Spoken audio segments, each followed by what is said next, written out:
Good morning, everybody. Welcome to NinjaTrader Live. My name is Jim Cagnina, Senior Market Strategist. I am joined by our Senior Economist, the fabulous Tracy Shuchart, aka Shy. Good morning, Shy. Good morning, all.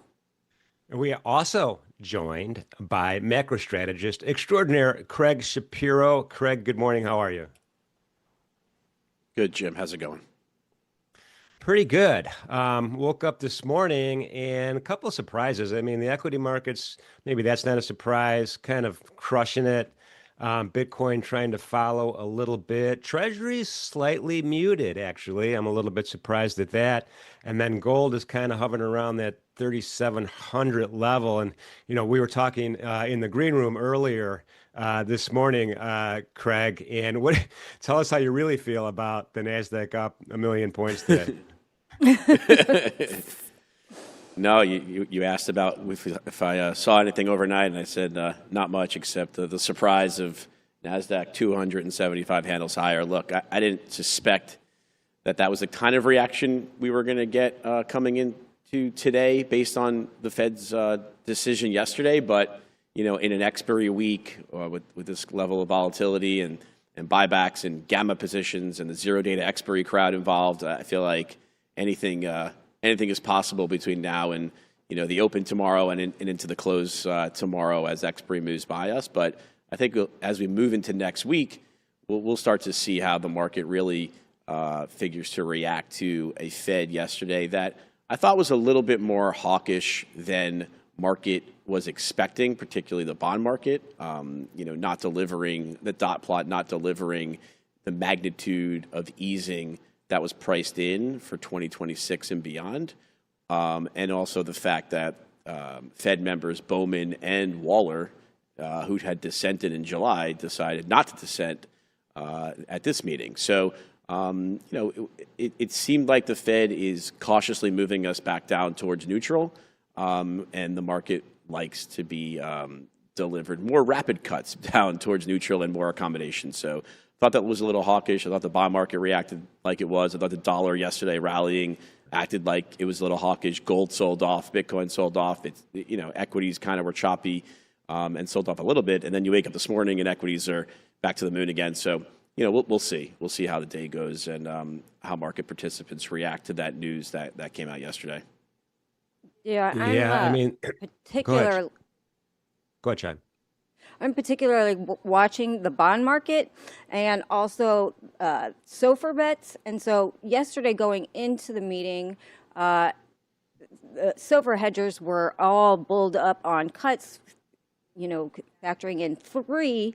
And as of this morning, SOFR hedgers see no more cuts in 2025. So I agree with Craig 100%. I thought it was a rather hawkish cut, and apparently the silver hedgers did as well. So I don't know what equities are seeing exactly, but I'm paying close attention to the bond market in particular.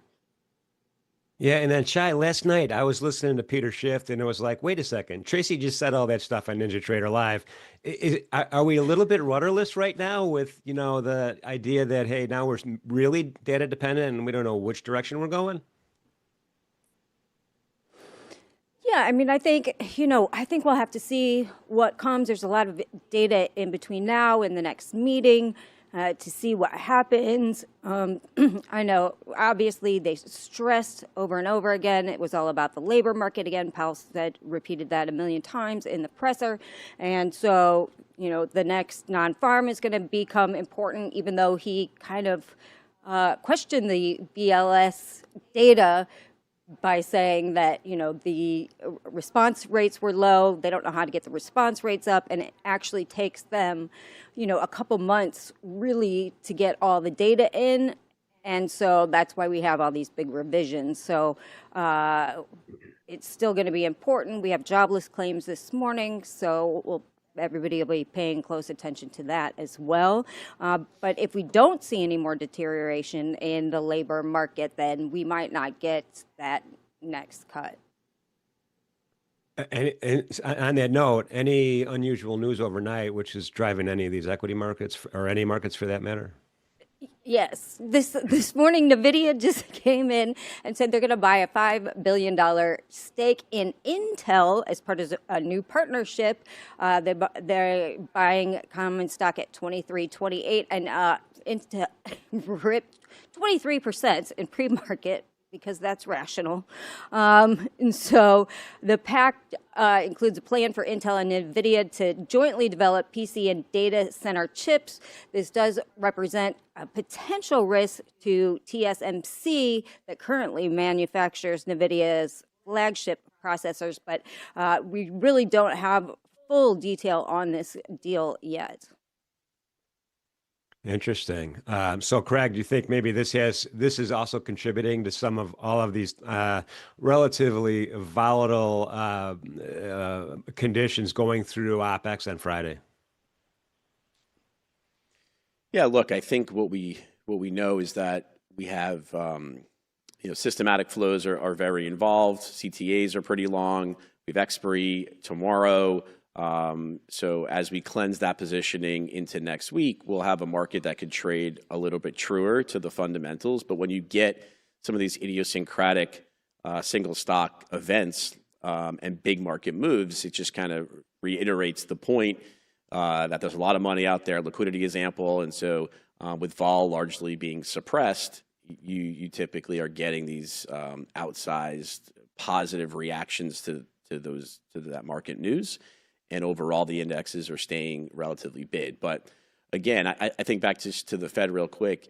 The Fed delivered a hawkish message versus expectations, but it was still a dovish message, right? I mean, we're still talking about a Fed that is cutting rates into a GDP environment where they revised higher their estimates, into an inflation environment where they revised higher their estimates, and into an unemployment environment where they lowered their estimates, right? So you have the Fed easing financial conditions, talking about rate cuts into an environment where they expect growth to get better, inflation to stay sticky, and unemployment to be lower.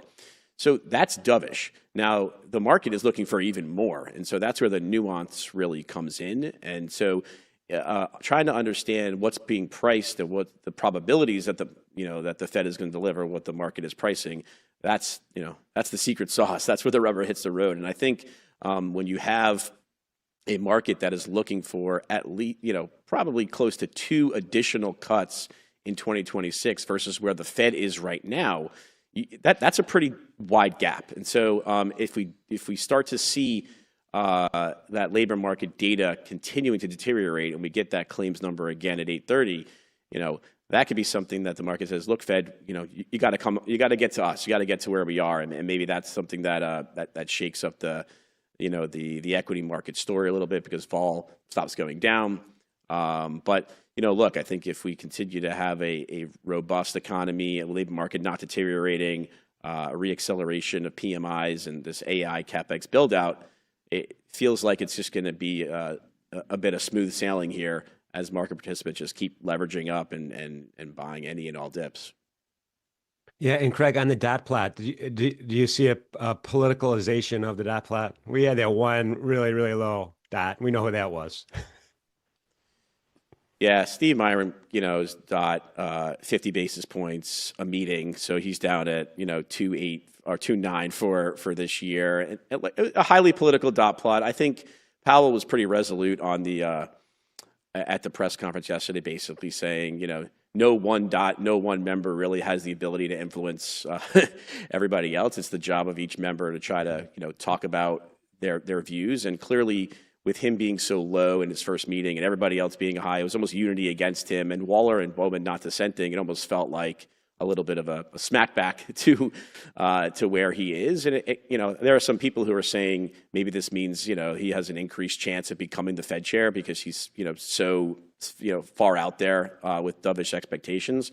I think this reduces the odds of him being a Fed chair because basically no one's agreeing with him right now, and he's shown no ability in his first meeting to really move anybody, including the people who are already on his side. So as far as the rest of the dot plot looks, I think we've seen the core of the Fed, which is really, Powell and Jefferson and Cook, they're getting, more dovish. Even Lisa Cook, I suspect, is even getting a little more dovish. She's much more, sensitive to the labor market. And so, the core competency of the Fed is getting more concerned about the labor market. They're gradually moving the rate cutting expectations lower.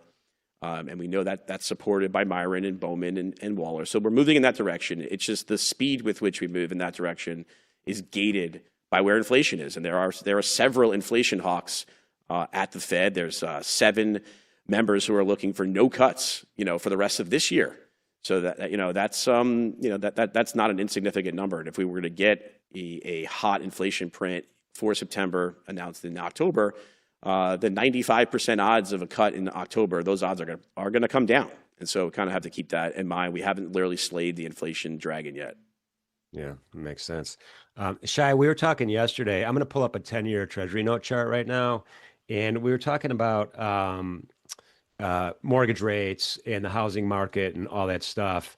And right now, the 10-year notes are they're at the bottom end of a consolidation zone here. We didn't have the pop I thought we might get after FOMC.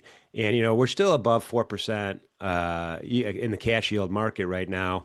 But it's pretty much consensus, right, that this market is highly related to mortgage rates. Is that right?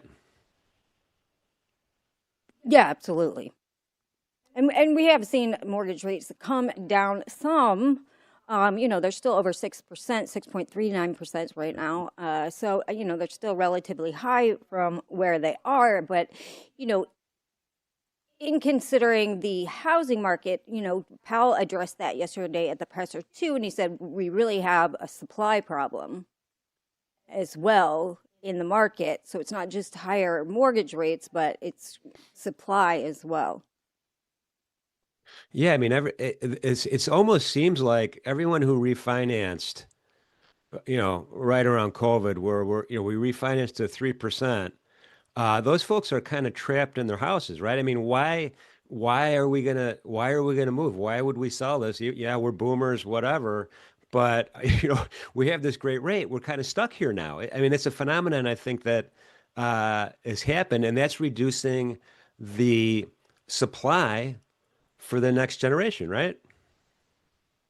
Right. And we're also seeing builders kind of scale back as well. Remember, at the beginning when we started to see these mortgage rates rise, they were giving all sorts of incentives for people to buy, and those incentives have kind of run out. And we're not seeing the building that we have before. And another concerning thing about the housing market right now is the increase in ARMs that we are seeing. It was, the 13%. We haven't seen those levels since 2008. And those are adjustable rate mortgages, if people don't know. So that is a little bit concerning too. So meaning those are coming due? They're going to start to adjust?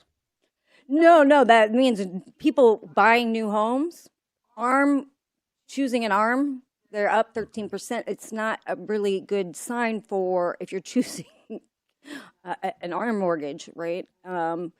So again, we haven't seen this many since 2008. So just another thing to be a little bit concerned about in the housing market. Yeah. And Craig, is there, what could the Fed do for the middle part of this curve, for the 10-year part of the curve? I mean, on the balance sheet, there was one question yesterday about the balance sheet. Why are you continuing to do QT while you're cutting rates again? And Powell reiterated that we're still in an ample reserves regime, and there's really no thought of changing that. So the Fed is doing QT to the magnitude of $5 billion a month for treasuries, and up to $35 billion a month for mortgages. And it doesn't seem like they're in any rush to do anything there. Countless Fed members have said they prefer a balance sheet that is treasuries only. So I think they're going to continue to reduce the size of the mortgage book. But the administration is becoming more sensitive to the housing market. There's been talk about a national emergency being declared. You would have to think that with some coordination between the Fed and Treasury at some point, maybe not under the Powell Fed, but in the new Fed, that the new Fed chair may decide to change that idea.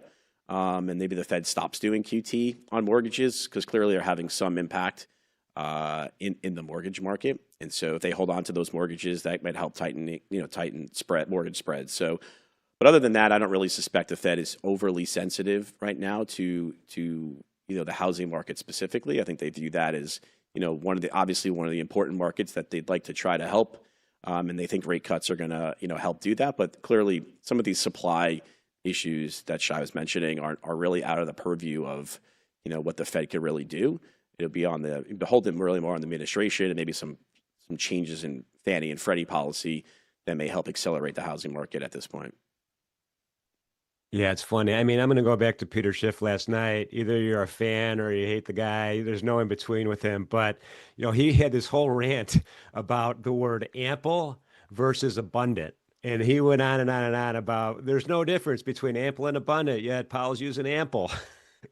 I don't know if you guys caught that or not, but, it's still ample is still plenty, right? I mean, look, reserves are still enormous, right? And we're still operating with a Fed's balance sheet that is, materially higher than it's been, prior to COVID. And there are countless banks that, really still exist in an overly abundant reserve regime. But there are some smaller banks that are, seeing more funding strain, and we get to see the signs of that. We saw it earlier this week with the tax payments. SOFR rates kind of spiked up there. As certain banks were struggling to get some capital, and we'll see it again for quarter end, and then we see it again for year end. But look, these smaller banks have had years and years, to get their reserves and house in order. So I'm not sure why the Fed really cares all that much about them. The Fed's balance sheet is still, making financial conditions too loose, right? And there's still too much money around, chasing, too few assets. And that's why we're seeing an equity market at all-time highs, gold at all-time highs, Bitcoin very close to all-time highs. And so, until and unless the Fed retracts liquidity in a much more concerted way, it's really going to be hard to remove that wealth effect inflation, and that impact on, the overall consumer from higher asset prices. Yeah, I mean, on that note, the U.S. dollar is stronger versus most of the major currency pairs. And, when I see that, I immediately popped over to gold. I'll pull up a gold chart and get both your opinions, starting with Shai. I mean, gold right now, this is a daily candle chart I have up on the screen. There's no retracement really happening right now. We're just right at that 3,700 level. It's relatively strong still. We're sitting right above that 8 EMA on the daily. Stochastics are ridiculously strong still. I'm not sure that this is over yet. Tracy, how do you look at this market right now? Well, I don't think the move in gold is over yet, but I wouldn't be surprised. Up here we're obviously overbought, but we came out of a consolidation zone with vigor, and this is what the metals tend to do, particularly platinum and silver. So I wouldn't be surprised to see kind of a sideways market for a little bit to kind of work off some of that bullishness for another leg higher. So, I'm not, overall, I'm not concerned about, I think the fundamentals are there for gold to move higher. But again, after this huge move that we've had, it would not be a surprise to kind of go sideways for a bit. A little pause, maybe. Are you seeing still that China, central banks from China and other places are still buying, still accumulating? Absolutely. With that, there looks like that's not stopping at any point soon, and now we're starting to see some more Western central banks start buying more, for instance, Poland. So this kind of fever pitch of central bank buying we're not only seeing that in Asia and other emerging markets, but now we're starting to see that in Europe. So, and before people ask, the the Federal Reserve they can buy and sell gold, but they do not. It's really under the purview of the Treasury, and so that's why you don't see a central bank buying from the U.S. I got it. I just pulled up a Euro FX chart, just kind of as a proxy for the U.S. dollar. U.S. dollar in the denominator here, still pretty strong. Craig, are we when do we get a little bit worried that the dollar gets weak enough to continue to kickstart inflation, or are we already there? Yeah, look, I think we're moving in that direction. Clearly, this administration is comfortable and desires a weaker dollar to help reshore manufacturing, reorder global trade, bring jobs back to America. So I think the administration is very comfortable with a weak dollar environment. But other countries are going to, to the extent they can, they'll push back to that. So, but so far, look, I mean, inflation is reaccelerating, has been reaccelerating for the course of the last, few months. But we're not in a position where we have, really runaway inflation, right? It's not like we're back to where we were in, end of 21 and early part of 2022. We're just kind of not getting back down to 2%. And the Fed seems to be increasingly comfortable with a regime where it just keeps taking longer to get back down to 2%. It's almost to the extent that they're not specifically saying 2% is no longer the target, but by their actions, they're kind of implying that it is, right? And there was a question about Fed credibility when it takes you this many years to get back to 2%. I mean, the Fed's not looking to get there until 2028 now. So another, 2+ years before we get there. So I think the market is, has sniffed that out, that the Fed is less, less focused on 2% as an absolute target. That's what the gold market is saying. And I think that's also what the long end of the treasury market is saying, right? Historically, into some of this economic slowdown that we're seeing in the labor market, I think you would have, bonds, particularly the long end, even more bid than they've been. But the fact that, 30-year yields are still, north of 4.5% and, have sniffed 5% at times over the course of the last several months suggests that, many investors believe that the U.S. ability to really bring inflation down, is going to be more muted. And so they're commanding a higher premium and higher yields to invest in the long end. And so the gold market's already sniffing it out. Bitcoin has been sniffing it out. The long end has been sniffing it out. And so, and look, nominal GDP has been strong and corporate profits nominally have been good. And I think the equity market has as well has talked about that. So I don't suspect we're going to see a breakdown in the dollar yet, because the Fed is, not aggressively easing to the market's desire. But to the extent we shifted more and more in that direction, I think then we could see that next leg in the dollar move. Right. All right. All right. Well, by the way, I do want to welcome the chat. Thank you guys for being here with us for NinjaTrader Live. Engineer Bear, special shout out for being the first to chime into the chat. Appreciate seeing so many familiar faces and some new faces here as well. Thanks for being part of NinjaTrader Live. Good to see everybody here this morning. Shai, we're going to have some news releases coming up. What are we up against today? Yep. For data today, we have at 8:30, we have initial jobless claims, continuing claims, Philadelphia Fed business outlook at 10, leading index, and 10:30, natural gas storage. If anything is going to be a market mover, it'll be initial jobless claims and continuing claims.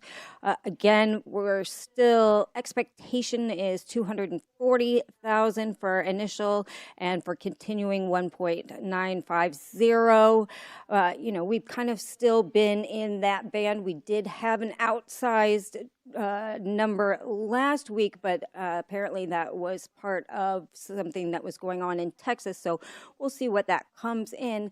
To me, I don't think that, I think it's going to take a very big outsized number to move the equity market. Again, if we see 350,000 or something of that nature, then that would be a bigger market mover. But you have to remember that everybody is looking at the labor market right now, because Powell has stressed that that is where their focus is right now.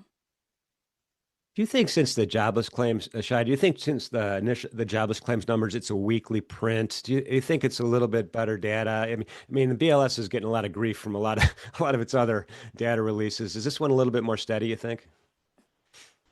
I think initial claims is good. I personally think ADP is better than the BLS, but that's another story for another day. I think it's more accurate and you can get a better feel for what the labor market is, because it's a private company and they say exactly what their payrolls is, where, BLS is more of a survey and it takes a very long time to gather the data, longer than the month in between that we get for those numbers. And so, I actually like ADP better. I think it's a better gauge. And of course, initial claims help as well. Yeah, that makes sense. So I just want to hold off on the Bitcoin conversation because our next guest is a Bitcoin superstar. So we're going to get some really good intel in a couple of minutes from Matt. But let's just shoot over to the Russell 2000. We've been talking about, at least I've been talking about. I don't know if anyone else is listening. I know Delhi was heavily involved in the Russell recently, being maybe more sensitive to FOMC nuances. And sure enough, we're up. Russell is up 1.3% so far this morning. Craig, how do you feel about long-term prospects here?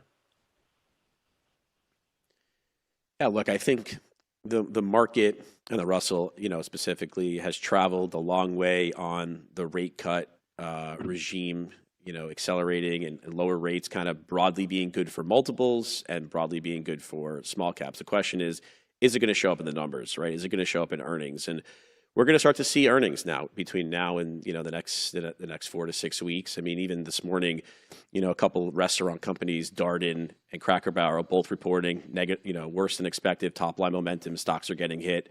FedEx reports after the close, typically a good reading about the state of the transport market and the consumer.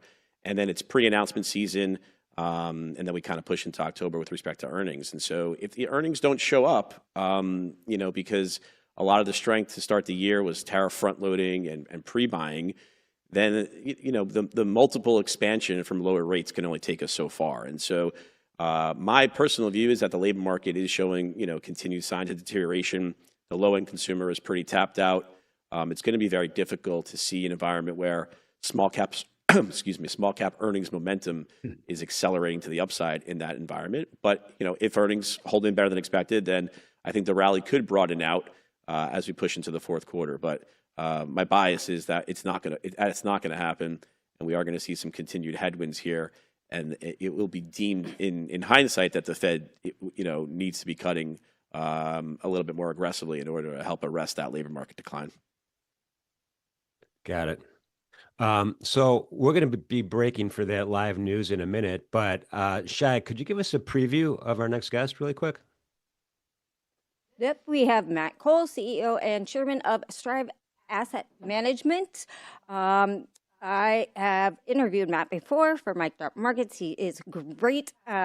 He is Strive has a new transformative focus on as a Bitcoin company with a vision to integrate Bitcoin into portfolios of everyday Americans and the institutional investor.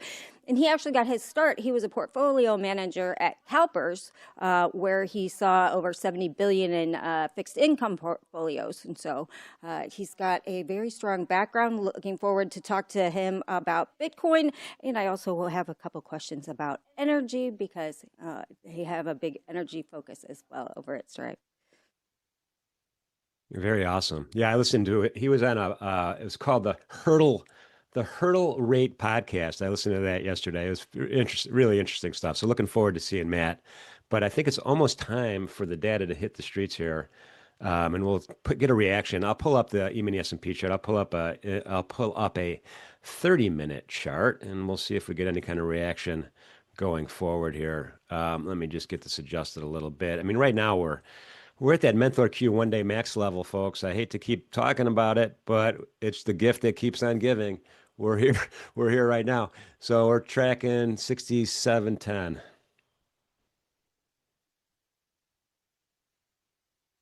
All right. We've got about 40 more seconds, so. There was a lot of talk about the SPX hitting 66.66 today. Which would be up 10x from the all-time or from the low that we saw back in March of 2009. So it's been quite a journey up to that devilish number. We'll see if I see what you did there. Very good. We'll see if that becomes a notable place for the market to stall out. The macro guys talk in terms of 666. The day traders talk in terms of 420. It's 20. I know, 420s. They don't like those 420s. All right. So let's see, 231,000 for actual, so less than the survey, definitely less than prior, and 1.920 million continuing claims, also less than expected and less than prior. So looking not too bad for at least jobless claims. Yeah, and we're not moving. There's no reaction whatsoever. We're just kind of sitting here, unless my Yeah, like yeah. I wouldn't expect the market to move again, like I said, unless we had a very outsized number, either direction. Yeah. Well, there we are. We're just sitting there right now at 67.10. We'll see what the open brings us. Craig, thank you so much for being here with us this morning. Great seeing you as usual. Looking forward to our next conversation, and we will talk to you soon. Sounds good. Thanks. All right, Shai, I think we might be ready. I think we're ready for Matt Cole. Let's get him in here. All right. Hi, Jim. How's it going? Going great, Matt. Nice to meet you. Thank you for being with us this morning. How you doing?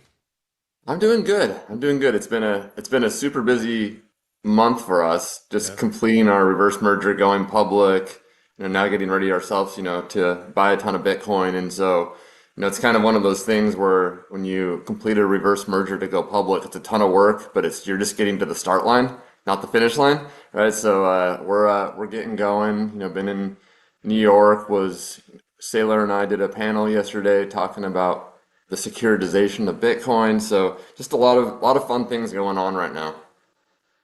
Yeah, I heard there was a big party yesterday. I wasn't invited to it. I don't know how to get invited to these things, but I heard you guys had quite a big gathering yesterday. Yeah, just show up, just show up. This one there was no I mean there was a conference, a little unconference, which is just for I didn't know what an unconference was, but it basically is just a more interactive conversation with the whole people in the audience, and then there's a Bitcoin bar in New York called PubKey where everyone met up afterwards and hung out. Yeah, the bar part, that's what I'm interested in. But anyway, so Matt, we're futures traders, right? And the CME launched a while back the several digital assets in the space, Bitcoin being one we talk about often. And futures traders think in terms of basis, right? So what's the futures versus what's the cash underlying? In your business, I mean, you're unleashing new innovative products all the time. Bitcoin treasuries, Bitcoin bond companies. How should us retail traders look at those new initiatives in terms of giving us clues on the movement of the underlying futures markets? Yeah, and maybe just to even give some context for those that don't know. So, I mean, when I was at CalPERS running, a large bond portfolio for 16 years, I was running their derivatives portfolios across all public markets and looking at long-term financing trades, basis trades, all those different things, but from the lens of a pension, right, that's trying to meet liabilities over decades. So not really looking at, what's going to happen over the next week, but definitely plugged into all these different markets that you guys discuss a lot, but my perspective tends to be more from the period of like a 1 to 7 year type sort of period. That's how I've framed my mind into thinking about markets. Look, I mean, I think historically, Bitcoin's been, I do view it as a risk asset generally, but the hardest risk asset and one that just you cannot bring new supply on, and so you tend to see it have very positively convex moves, mainly to the upside, and that's part of the constructive view that we have around how do you maximize returns with a view that fiat currencies are going to be debased perpetually, right? And so I know before I popped on, you were talking about gold, and and my view is obviously it has had a massive move that it will go higher. But when you tie it to Bitcoin, and one of the most interesting charts that I think exists in markets right now is actually the Bitcoin gold chart. And I think it's super interesting because for several years, Bitcoin has not broken out to a new all-time high versus gold, but it's also basically right at that level. It's a little bit below the all-time high, and you see it, Bitcoin continually pressing against it and not breaking out yet. And I think that is reflective in the broader Bitcoin markets right now, where if you're plugged in on X, there's not a feeling of euphoria right now in Bitcoin markets. If anything, even though Bitcoin's at 117,000 or so this morning, you almost feel like a sense of unease or panic in the Bitcoin markets, which is almost a funny thing to say with Bitcoin at $117,000. But I think it's because of relative performance over the last several years versus other assets like gold. And so that's kind of how the market is reacting right now. That sentiment goes down into like Bitcoin treasury companies like Strive. And I ultimately think it breaks to the upside. But when you look at just Bitcoin gold charts, I think that resistance ultimately breaks. And it breaks, in my view, with gold continuing to move higher. So I'm very constructive on gold prices as well. And so that's kind of the backdrop of what I think plays out over the next, call it 5 years. My view is both Bitcoin and gold go up perpetually forever, not because one Bitcoin will buy you the state of Texas, but because the dollar never stops being debased, right? Just like how home prices go up forever. But, I think once Bitcoin breaks out versus gold to new all-time highs, that's where I think you start seeing the positive convexity movement of Bitcoin, and the euphoria kick in and substantially higher prices. But if I had to try to put time on that, my guess is that's a 2026 move. For the move higher. I just have to ask one energy question, right? Because we've talked about energy before. Yeah, let's do it. Just with, because we've been very vocal about ESG priorities, but if we go to looking at, there's this big focus on there's this big focus on AI right now, and data center demand driving market narratives. We got, indices at all-time high, tech at all-time high. We had that announcement this morning where, Nvidia was taking a stake in Intel, and Intel, shot up 23%. But yet, energy is the most hated industry right now.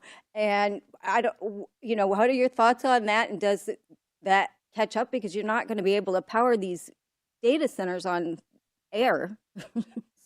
Yeah, so there's a few macro factors here that you hit on, and I'll hit on them too. And then there's short-term issues that I think could, in the short term, not cause the macro issues to go where they're going to go. So a couple things on that. So number one, on just to hit on, we just had a jobs report and hit on that and inflation. I'm going to tie it back to energy, but I think my view is it's pretty obvious that we're going to have a weak jobs market with AI for the next several years. That AI is a disruptor, and I just say, like, from the perspective of a CEO, like, my perspective for our company is anytime that there's a need, my first question is, why can't you do it with AI? And so or if you just rewind a couple of years, it'd be like, okay, let's hire someone. And so our company has like 30 people. We're a publicly traded company. I don't think we ever grow beyond 50, absent like some M&A activity that I don't foresee. And so for a publicly traded company that is looking to deploy a pretty large strategy and saying we'll never have more than 50 employees likely, that shows you the power of AI. Now, because we're a small company, we don't need to lay people off to achieve that. We just have a small company, and you kind of have a person in each role, but then their army of workers becomes AI workers. And we're already seeing that play out in real time, both even for myself. I mean, I feel like AI is a force enhancer for myself. And so I think that filters into kind of a macro weak job market for several years, but one where, at least for, I think during those several years, corporate profits also may go up because their cost goes down. And so it's not corporations necessarily. I think some sectors will get hit, but not corporations firing because of a weak market, which is a typical recession. It's because of technological innovation. So they're actually able to do more with less. Margins improve. I think, even though I've been of the mindset for several years of higher inflation generally going forward, AI can act as a deflationary force because of that improvement of of corporate profits. And so if you think about the Fed's dual mandate, which I think they have many more mandates that beyond the dual ones that they talk about, but the dual mandates that they talk about, inflation probably is pretty contained for the next 5 years, in my view. Jobs are fairly weak. And so I think that will, and as jobs are weak, I think it's going to tend to lead to and obviously with the president's pressures, a pretty substantial easing from the Fed that'll play out over the next several years. And so I think we have easing. I think that's going to push job markets, or all markets higher, specifically Bitcoin and gold, I think leading. But then let's get to energy, because this is all driven by AI, right? And it's going to be driven by data centers. Well, there's massive investment in data centers right now, but those data centers are going to take a long time to get up and running. And there's substantially more demand for AI than there is computing power right now. And so you see this supply-demand imbalance that I think is going to take years to work through. And as you get more and more data centers online, I think that'll start to increase the demand for energy in a massive way that'll play out over time, and almost in an insatiable way. But I don't think we're there yet. And I look at things like the oil chart. I mean, it looks like crap right now. And it looks, it's obviously kind of been in a range for several years. I mean, would it surprise me to see oil go to 40, 50? No. But I think that's more of a midterm target in an outlook for the overall energy markets of substantially higher and insatiable demand, relaxing ESG constraints, which we've talked about, for many years. And I do think that there is substantial weakening of those constraints and pushback against those constraints. In a sense, I would almost say, part of the reason that Strive is now focused on Bitcoin is not just because of our massively bullish view of Bitcoin, but also because, when we started pushing back against ESG and DEI, those were very, very contrarian views, and much appreciated for you to support those and have us on and discuss them, but now that's more of a consensus view.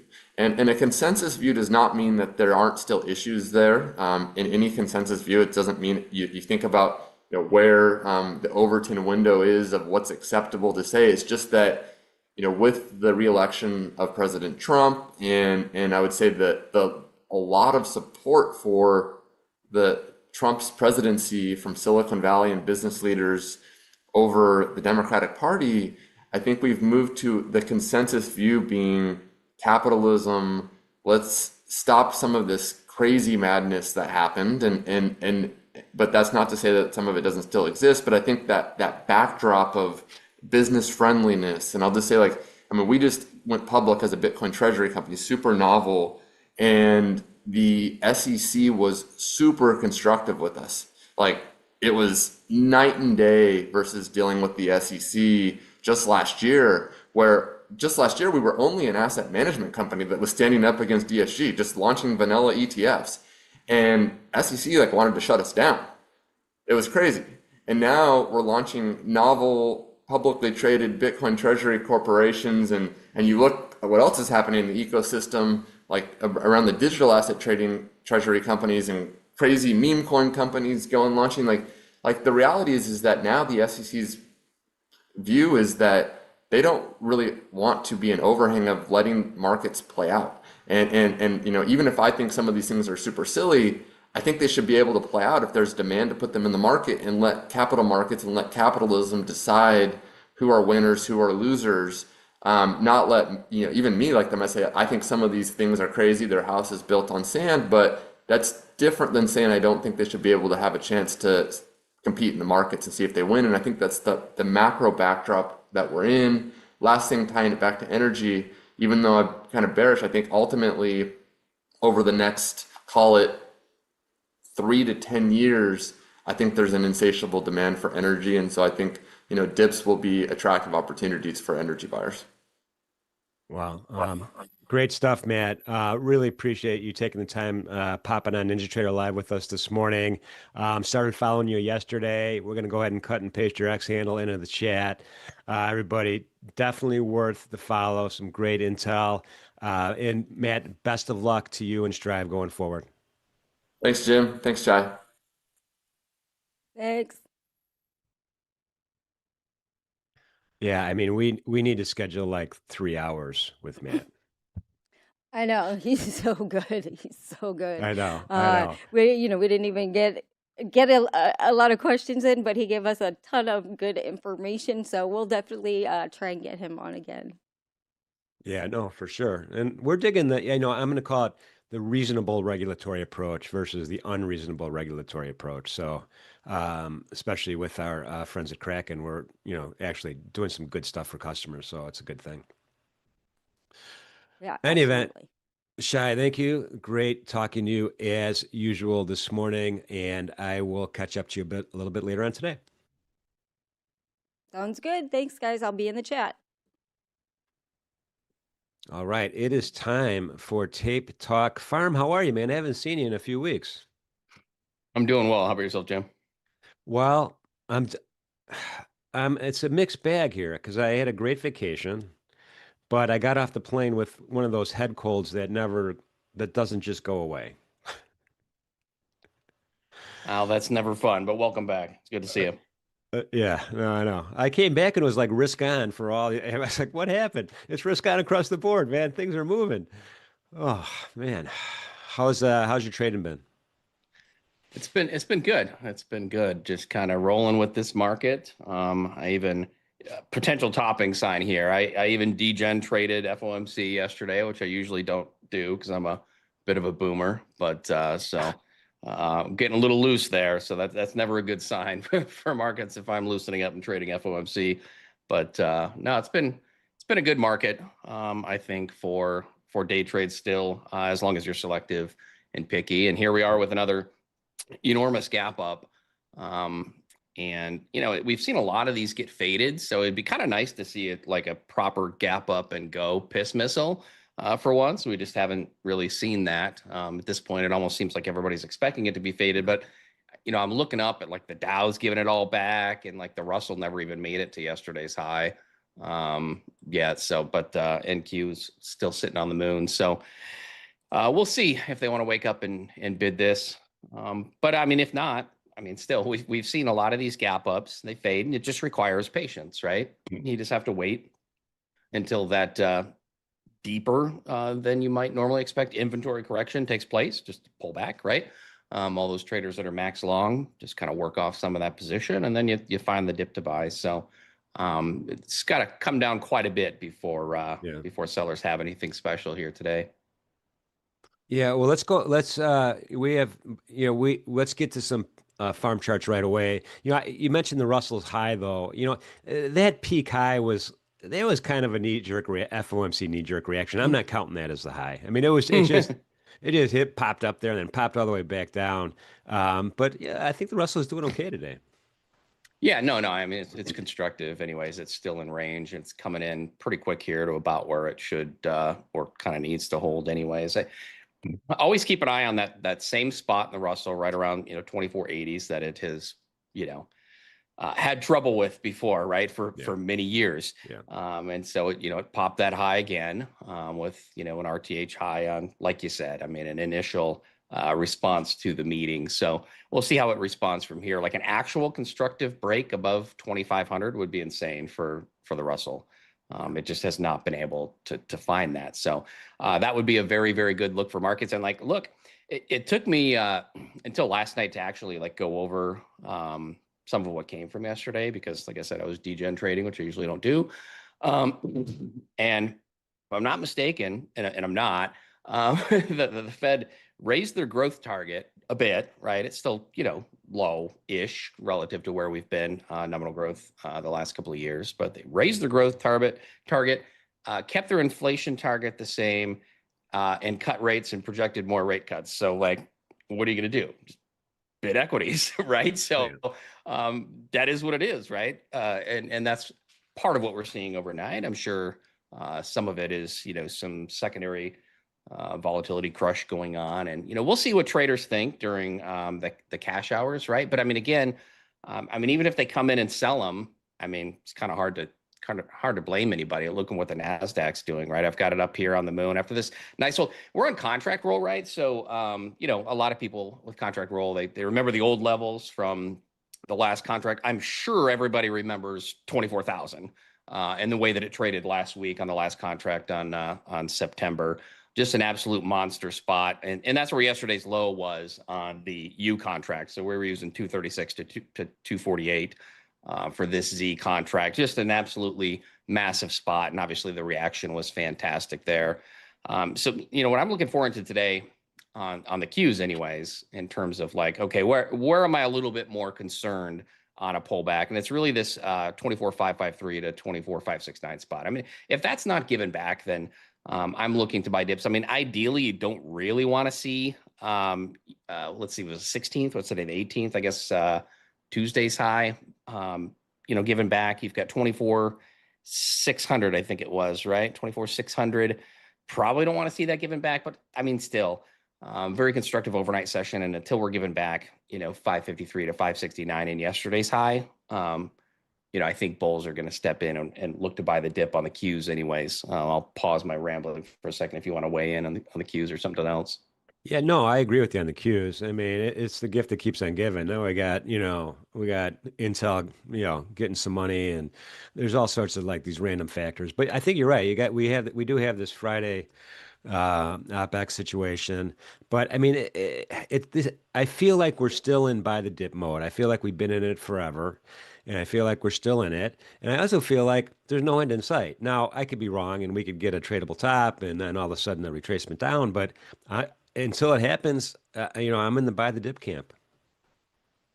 Yeah, I think pretty much everybody is. Even because I'm a closet bear. I'm not even a closet bear. I can't even say that. I'm just a giant bear. I love trading the short side, and all my bear friends they're just like price only goes up. So that's probably the biggest concern to me, is that just everybody is really cozy in the fact that this administration is never going to let the stock market go down ever again, and that's always a risk. But you can't front run it. You can't just buy puts all the way up, right? And blow up your account. So, we simply wait until there's some kind of technical damage done.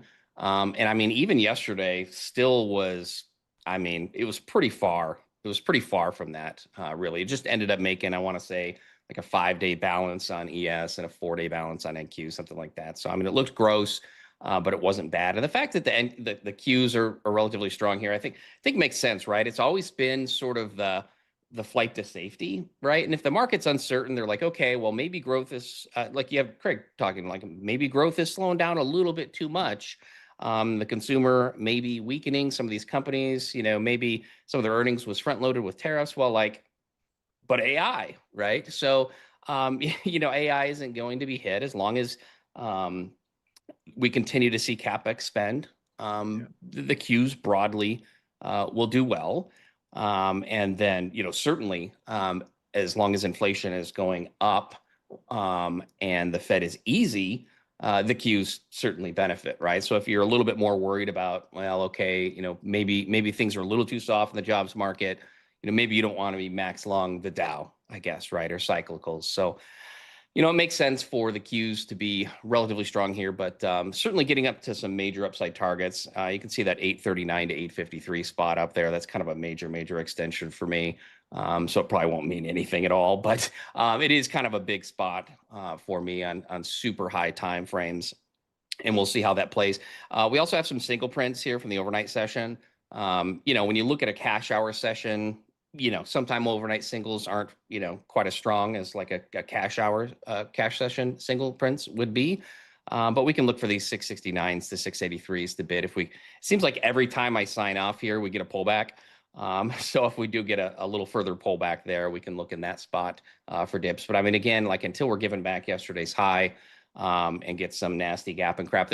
The thing is, right, in order to put it a proper high, proper top, you're going to see a gap up that fades. Sure.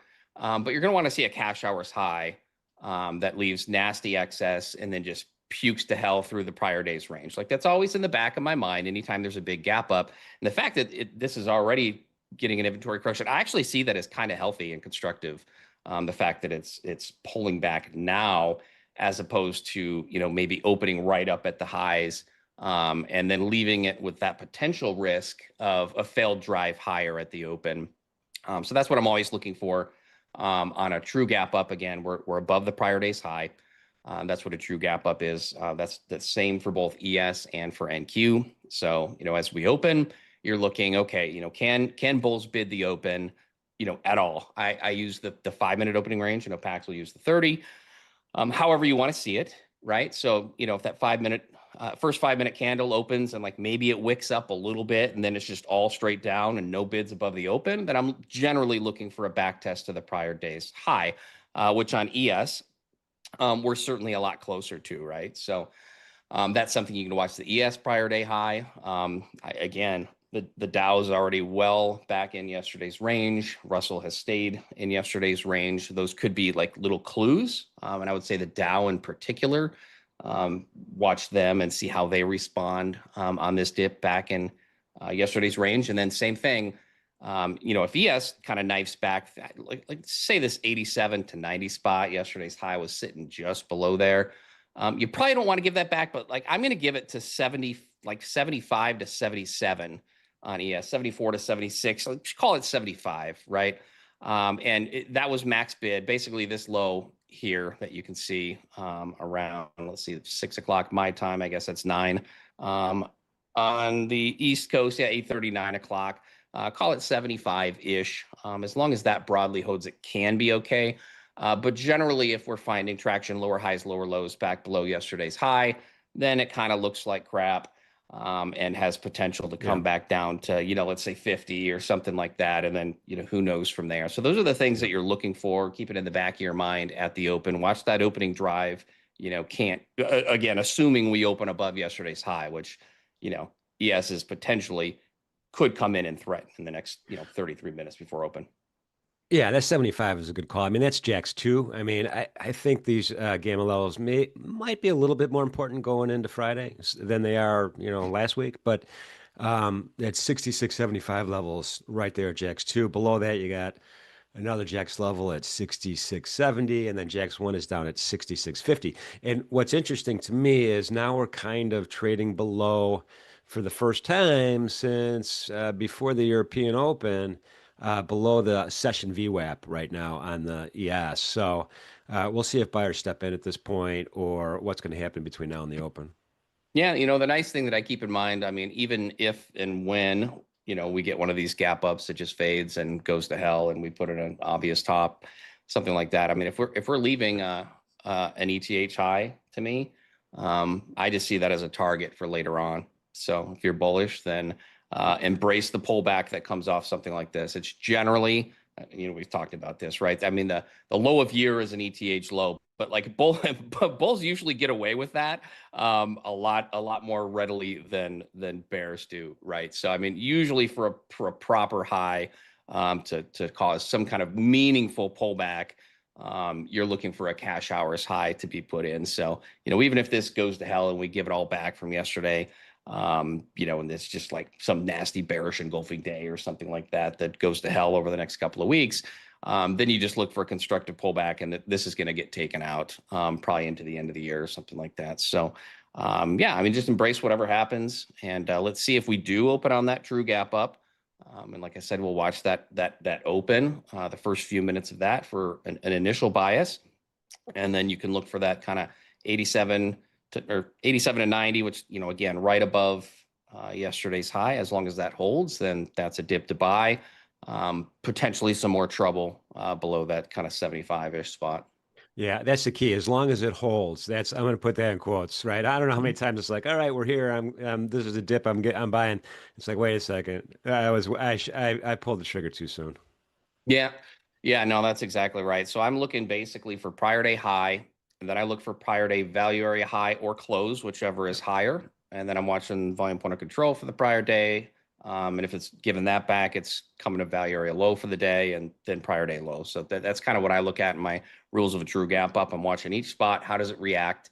And it doesn't always play perfectly. Sometimes you have an overnight, characteristic that, might come into play, or some other kind of profile characteristic from the profile day. But in general, that's what I'm looking at: prior day high, and then prior day value high or close, whichever one was higher, and then volume point of control, and then prior day value area low and low. So those are the things I look for on a true gap up.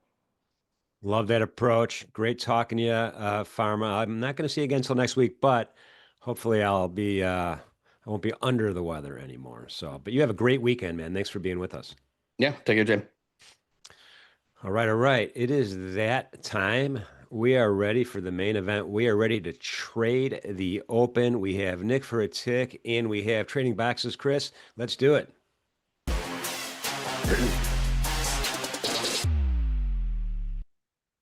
Good morning, gentlemen. Good morning. Yo, morning, Jim. Hey, Nick. Hey, Chris. How's it going? Good. Early over here. I feel you. Any of you guys know what company makes Dayquil? Because I want to buy stock in that company. It's got to be one of the big CPG companies, right? Or pharma companies. I don't know. I don't know who owns them. The NyQuil version saved me last night. Were you sick? Oh, I got off the plane from Europe, and Chris, I'll catch you up. I caught something. You're in 10 hours in a tin can with a bunch of strangers flying, home, and got off the plane. And I was like, oh man, something bad's about to happen. So it's a head cold. I'm going to survive.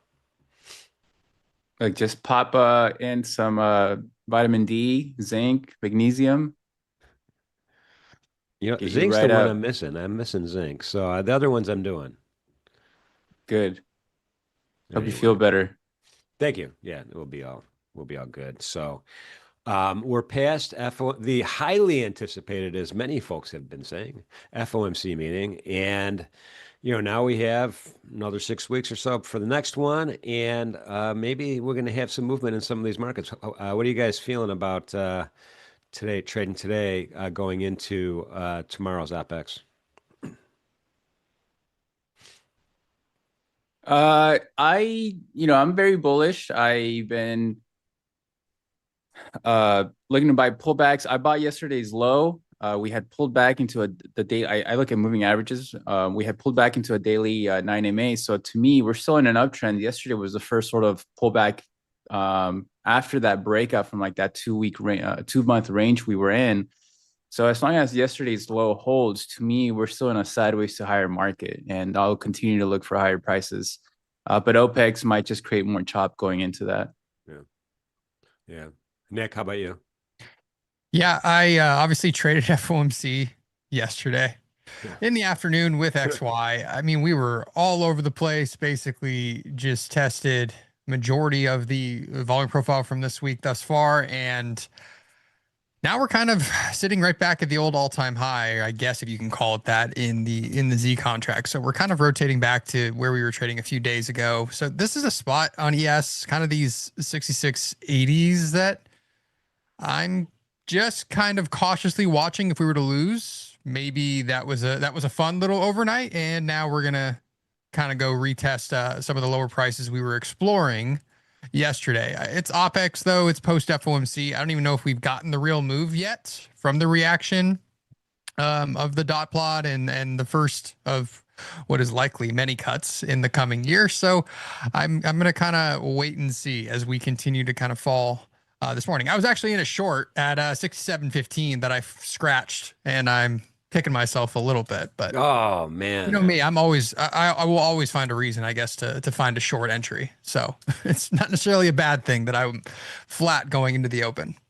that could have been the short of the century right now. I mean, we're tracking 86 now. Yeah, I got in, and then we came back up towards my entry, and I was like, you know what, I'm just gonna wait. Like I kind of was fading right off that initial break of like 67 14s 15s, and it came all the way back. So kind of round tripped me, but I was kind of looking for this move to happen about an hour earlier. So it is what it is. I didn't want to hold it basically into whatever you call it, jobless claims. Yeah, no, that makes total sense. That makes total sense. I have my eye on the 66.75s because that's where Jax 2 is right now. Mhm. And it's also kind of bottom of the value area, more or less. So that to me is going to be a key pullback level if we get there. I don't know if we'll get there, but if we do. So, Yeah, we'll any see. event, let me just, before I let you guys go, I want to thank everybody in the chat, everybody, all the viewers for being with us today, every day with NinjaTrader Live. Thank you so much. We appreciate those thumbs up. We appreciate the subscriptions. We're getting close to 150K on the subscriptions for the channel, and there's going to be giveaways galore. It's going to be a lot of fun. Thank you for all your support, everybody. Appreciate everybody being helpful to each other in this community that we build. It's awesome. Special thanks to Chris and Nick for laying it on the line this morning. Trading live, not easy to do. It's hard enough to trade privately, and they're trading live. It's a little bit harder as well. So thank you guys for doing this. We greatly appreciate you too. All right, you take care, Okay. Jim. All right, get your All right. rest. I'll be in the chat, guys. All right, take care. Just you and I. Yep. I've been up since about 4 a.m. my time. Just couldn't sleep this I got up morning. at 4:30. So we're right there together. Wait, you're in Texas, so you're 2 hours ahead. Yeah. Central. I was in Central. I don't know what it was. I just kind of woke up and could not fall back asleep a little after like 3 a.m. So just kind of came in. That's the only reason I was in probably the initial short is I was kind of watching the pre-market and the insanity that was this overnight session, just straight vertical. So not that it's a very good idea to try to find shorts, but it's good to see the area I was watching at least rolled over a little bit. What was that area? Kind of that 67, 15s, 16s area on ES. Oh, in ES. Yeah, in ES. What I know you guys look at maybe bands or something. What was that you Well, saw? I was let's see. I just lost my, let me go back to my ES chart. I do have some resistance area that from my own approach that I see there at 67.17. But I'm always curious as to what you guys look at. I like learning from what you guys do.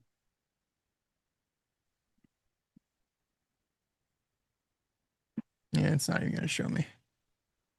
Well, there was a leg to leg delta profile that had flipped up there to the I downside and then see. we retested it and I got short, but it reset itself. So I can't even show you what it looked like when I entered, but it's all good. I was not very optimistic trying to be the first person to step in front of the freight train that was the overnight, but it is what it is. I'm looking to buy this low here.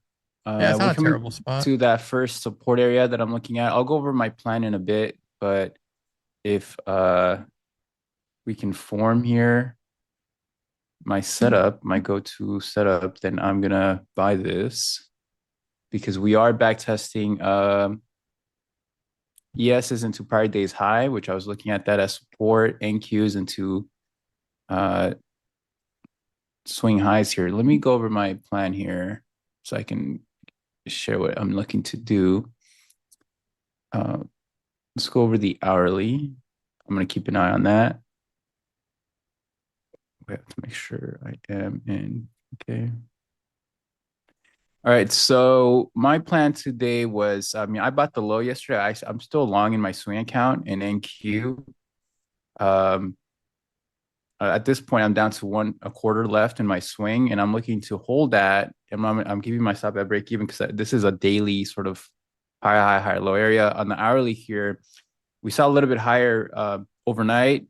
For those who track my sort of structure, we had our higher high, higher low, higher high. So it makes sense that we're pulling back now to possibly now create a hourly wedge. If so, 1 second here. Let me.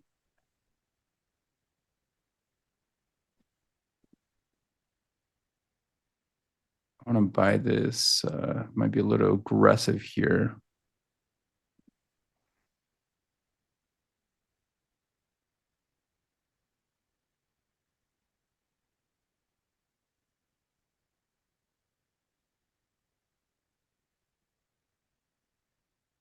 Let's see if it can fill me. So for those watching, I typically look for the 9 MA lower low, lower high, but we're a little bit far from that. So I'm looking for a aggressive entry above this candle's high. I don't know if I'll get filled. I'll keep it here for now. We are at the 9 MA lower high now. So I might have to move up my entry. Let's see if I can get filled here.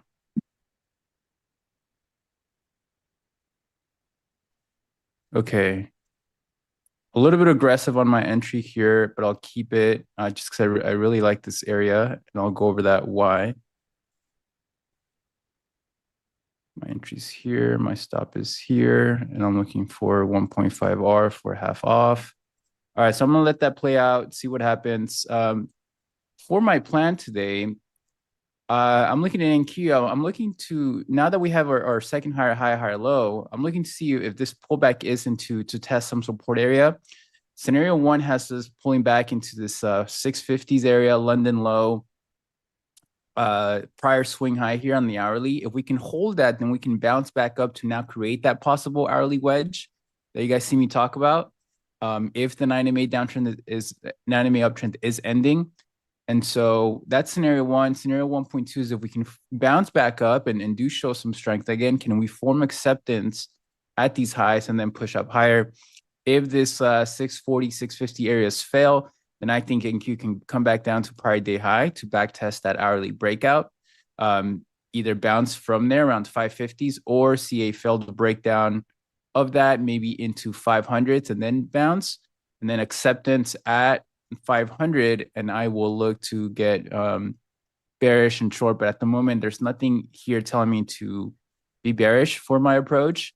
All we've done is come back to test support here, and I'm looking first to see if this can hold and create a bounce up into what could be a hourly wedge. For ES, a little bit of the same. Can we hold this prior day high back test, see maybe like an undercut of it and bounce back up and wedge up? That would be scenario one. Acceptance down here into prior day high and failure to really bounce from here, then I would imagine that we come back down to this hourly breakout at 668, where we can bounce. And then if we fail to hold there, lower. So I'm going to buy the pullback sort of approach for today.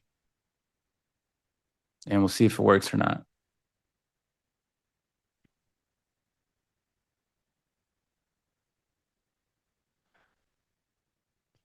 Hey, I was seeing your stream yesterday, and you said you had a swing. Is that common? I know a lot of you guys don't hold swings because of your guys are just like in and out in minutes. No, well, not minutes, but very short term. And I covered 90% of it, and I'm likely gonna get out of the rest of the open because it was to the short side in equities. So I covered majority of it in the afternoon yesterday, and I was holding basically runners. So all good. I did not like the reaction off that low. I think that you were saying you longed yesterday. Yeah, I bought that low. So I was kind of looking to get long on that low too, and I was like, you know what? Let's reset. I kind of was looking if we were going to get it, we were going to get a bigger drive, and we didn't. So I basically covered small winner.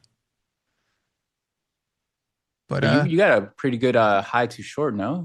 I thought I did. I mean, I thought I did until you wake up this morning, kind of thing. So yeah, it looked like it was pretty good. So it's one of those where let's see if we can consolidate again. If I was going to actually take it, but at this point, I think the ammunition is kind of spent. So I would reset the idea and see what happens here. Yeah, I don't take swings. Especially short swings in equities very often. Oh yeah. That's just a fool's errand. But something about some of the price action in the last week, early this week, I was like, you know what? Let me just kind of put a feeler out there. I mean, it made sense. I think we were like 8 days straight up going into FOMC. I mean, my idea was, hey, can we see a swing high like on Monday or Tuesday and pull back as people sort of hedge or get defensive into the event. So it made I mean, that was very logical. And I was just looking for like a 1 to 1.5% move. And we kind of got that and then fell a little short. So I was like, let me just cover most of this. And then I was planning on getting stopped out here likely this morning. Yeah.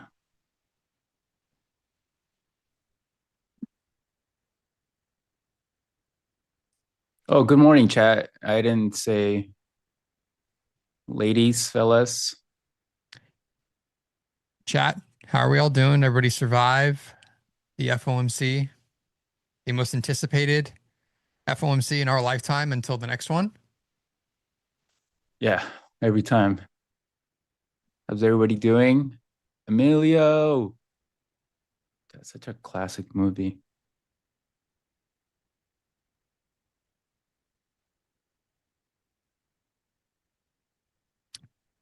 Yeah, Chris, this is my last trading day of the week. I'm not planning on pressing buttons tomorrow. So we'll see how much we press them all today. Exactly. That's usually the case, right? Just start pressing buttons. Why are you taking along? Not just for your diet discussions. You need more fiber. What are you talking about, sir? JD, that's a pretty solid trade. Good cover. I short off that area the other day, like right after I rolled that kind of 87s spot. So not a bad area. Sean, yes, I'm trading micros on the day. This is my day trading account. I typically risk around, I don't know, $800 to $1,000 per trade. So I'm comfortable with that in this account. Then I'll do a 16 micro contracts in NQ, and then that's it. On my swing account, it's much larger, and I'll typically do anywhere between 2 to 5 minis. Dr. John. So the Sunday night show is kind of my show that I'm basically the host of, but we're going to continue to kind of bring people in. Hopefully Farm's able to still join me. But this Sunday, I have family in town. We're actually, my baby daughter is going to be baptized. So we are going to be doing that on Sunday. And Leo is going to slowly try to push me out of my own show on Sunday nights because he will be your host.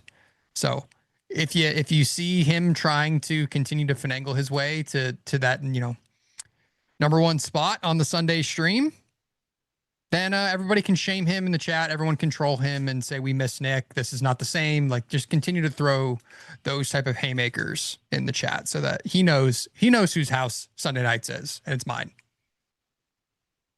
But yeah, tune in this Sunday. Leo and Farm will be giving you guys some pre-market analysis to head into the week. And that should be a lot of fun. I'll look forward to kind of watching it back later in the evening as my family slowly exits my residence. Bringing trading to real life, huh? Always. They exit the residence.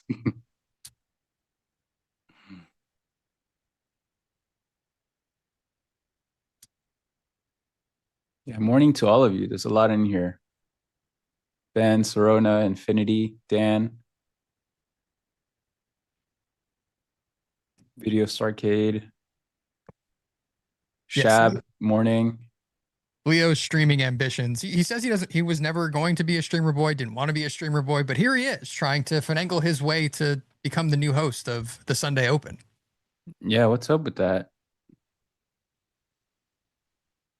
Chris, do you do anything different versus like your kind of day-to-day plan that you kind of look at coming in Sunday nights, Monday mornings? What do you mean? Share a little bit more. Well, like how I'll look at my 1 hours and how I do my deep dive with everybody, on Sunday nights, kind of looking at the week by week volume structure. Like, do you do anything different with your kind of weekly outlook or planning for the, your high time frame levels for the week, or are you really session by session is how you dissect it? No, that's a good question. I am a multi-time frame sort of trader. So I will, on the weekend, I'll look at the weekly, and then that'll dictate the daily sort of structure for me. And then through that, that's my sort of my trend filter, right? So where I look at moving averages. If we're above the daily 9MA, then to me that's an uptrend, just because of my swing trading background and how I trust that. And then my daily planning after my weekly and daily sort of review, I will look at the 4-hour and hourly to analyze the internal structures, and then I'll just trade the 2 or the 5 minute based on that. But I typically like to align all of my trades with I mean, I don't want to say the weekly, that's such a high time frame, but like, recently we were in a, like, I think 7-week consolidation.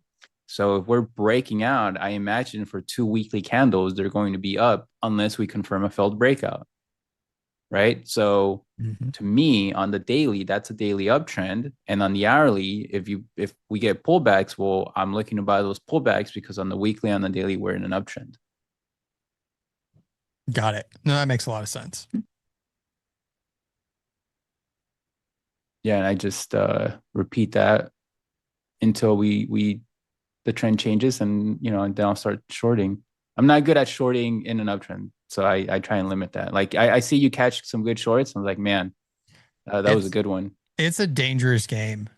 I really don't think you can do it. I mean, and maybe this is me tooting my own horn or my trading style's own horn, but it's like without looking at order flow kind of in real time, like there's probably no way to do it successfully without a little bit of luck there, because then you're really not seeing any, even on the shortest time frame you could look at it, like really seeing the direction change on like the minute by minute or second by second, if you're looking at it that way. If you're doing it on high time frame and you're just kind of picking spots, yeah, it's kind of a fool's errand at times. Yeah, it's I like to hold runners. I like to, follow the trend, and so I would imagine that I wouldn't be able to do that if I short. Mm-hmm. Yeah, I guess I just like to live dangerously, and I love punishment, so it's apparently that's why I tend to play 60-40 to the short side. I don't know why. It just every time I run my stats, it's skewed a little bit like that. Me looking for shorts. Yeah, I mean, I'll join you once I enter an environment. Like, I'm sure you killed it in April. Yep, April was good for me.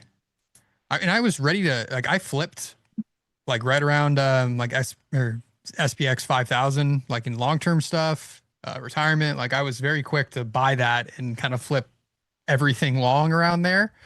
It just took me like an extra week or so to do it in equities, to just being like, no, I think shorts are kind of dead for until something changes here. Yeah.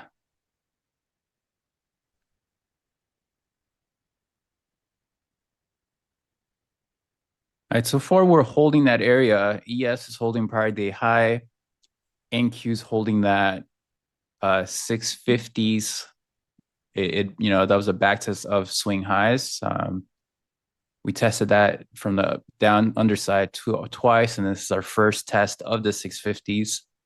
This is also London's low, or my London low. I have a different time settings versus what it may really be. So I call it the Chris Magic line. So as long as we continue to hold that, to me, I will stay in this trade and see if we can get that follow through higher into the open. Maybe get some a little bit of a push up.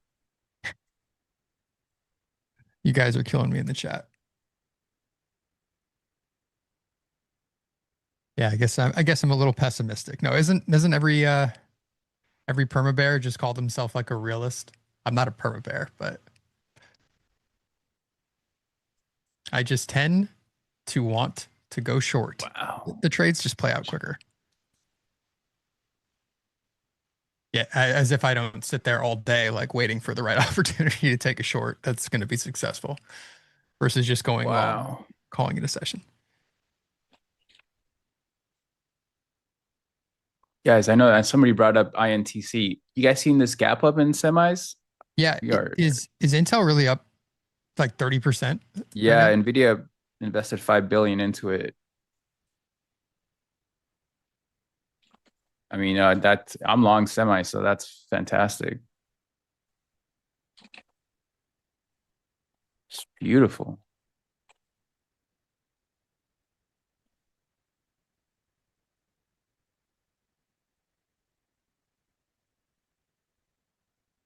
All right, so not much for me to do here. I'm just gonna sit in this. If I get stopped out, I get stopped out. This is like my main area of support here before we go to Pride Day high and NQ. So we'll see if we can hold. If not, I'll get taken out. Crowd, another gap up as well. I think they just released a new product. Yeah, AMD is not feeling this love.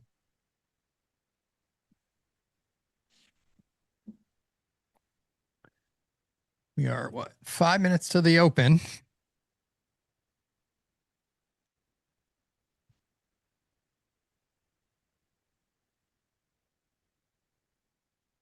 Yeah, All right. Oracle. That's what I get for being responsible and not trying to hold a trade through news. When yesterday? No, today.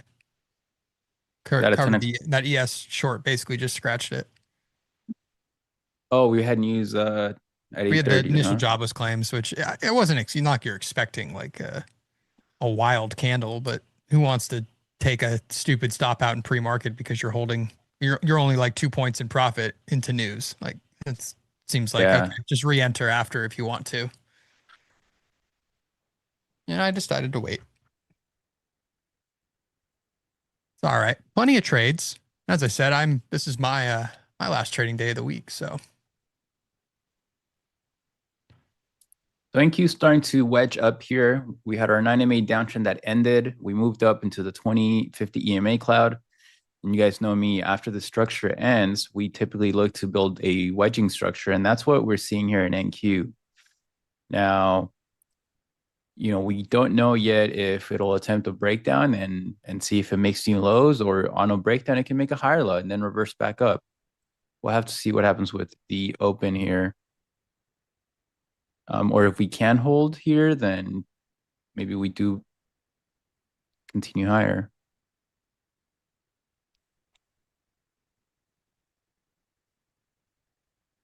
If we do form acceptance down here, I mean, I don't know, volume can come in at the open and just flush it a little bit more. But my main trade ideas are longs today after the daily higher low we put in. So I'll buy them up. Nick, why do you think this Friday will be particularly bad? No, I literally have family in town. The second Chris and I get off stream today, I got to go pick up my baby sister from the airport. So that'll be fun. And then I got the rest of my family flying in over the next 24 hours. So I'm just gonna do something that I'm trying to do, which is to be more present. Because the thing about being a trader is you can end up staring at charts on your phone, looking for trades anytime. And when relatives, friends, everyone's hanging out or in town or spending their time to spend time with you, I'm just trying to start a new thing where I'm engaged with them and not worrying about what the charts are doing. Yes. What do I know? You'll have to wait till tomorrow's session closes to find out. Tinfoil hat time. What does Nick know? Why is he not trading? There's a raise cash joke there somewhere. Steven, yes, this is the 2 minute. I'm trading on the 2 minute here. The analysis that I shared was on the hourly. Jay or Jai. Yeah, with a little bit. I'm holding. I look to trade the strongest sectors, which has been growth and tech, semis, some software like net.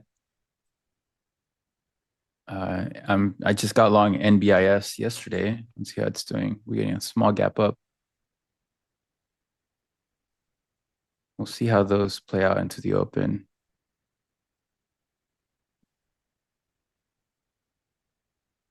If we just unwind this entire overnight, the open, Yeah, that would be something. I would just shake my head a little bit, but that might be a little telling if, larger players come in and just push us all the way back. So, I mean, this has just been ripping up since Asia even opened. Yeah, I'm long PLTR already. I got long on the breakout of that wedge. I think on September 9th. Oh, nice.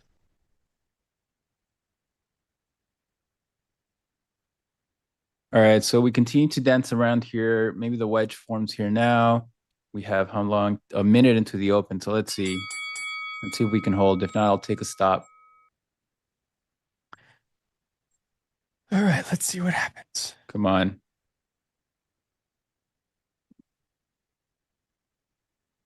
Yeah, if we can hold here, that'd be great. If not, I'll have to wait and look for another entry.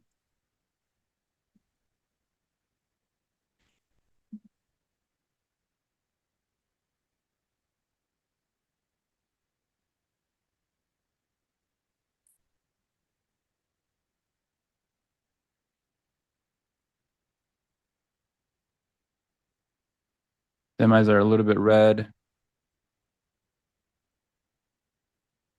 We do have ES did make a new low here. NQ has not. Can we hold in reverse? If not, NQ will make a new low. And I'll take a stop. I have a 24-point risk, so that's not bad. I got long. You got long? Yep. It's 663s. I love it. See it come back to like 702. ES? No, NQ.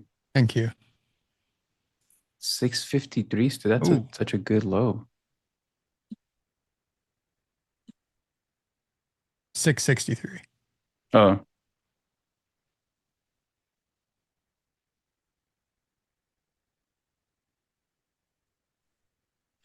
Let's hold here, guys. Yeah. Look, guys, if you guys like it, price will go up. That's what they keep telling us. So like the stream. We're only at 214. We can get to 500. Come on. Help me, help us help you guys. What a gap up in semis. There we go. Okay, we're seeing that flip. Let's get that push so I can take some off at 1.5R.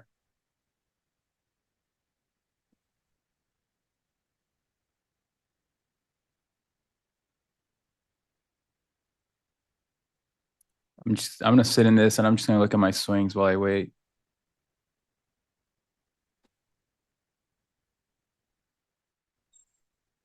Oh, I don't want to show that. How do I? All right, I'm going to cover that. Really? All right. So, yeah, 30 points on that. I'll just take it off. Quick little scalp off the open. I wanted like 704s. We just couldn't get up there. Yeah, John, can you take me higher? Why can't I move my... All right, let's see what A-Lab doing well. Amazon, flat. ARC, new highs. ASML, what a gap up. Coin, let's go, push. Give it to us. There's my 704s. All right, it's all good. Covered. I'm going to reset and see how we kind of shake out after the 5-minute opening range establishes. Take me out. Come on, it's so close.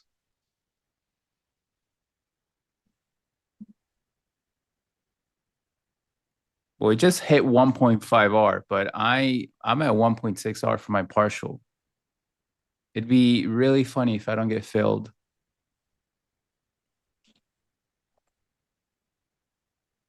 Wow, crowd, what a reversal, guys. Sorry, I'm talking swing trading here, but yeah, you and I are having fun in NQ. ES has barely moved out of the open. wow, it's really not going to fill me. 5 points of range in ES.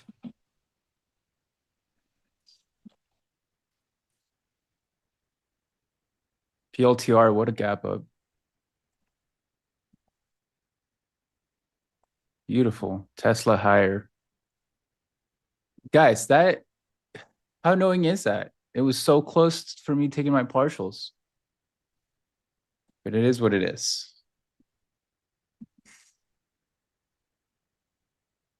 My TP is acting as resistance. If I get stopped out after this, that'd be funny.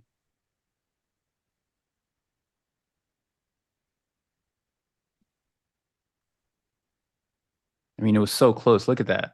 Look at that. How close was that?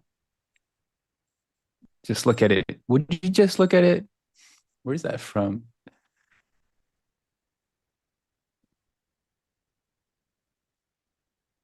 Would you just look at that?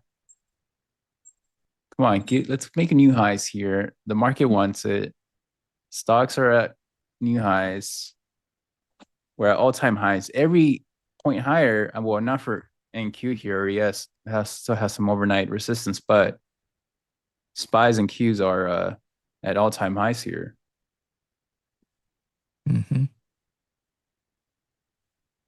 Wow, BMNR, guys, who's in that? 40% move. I love it.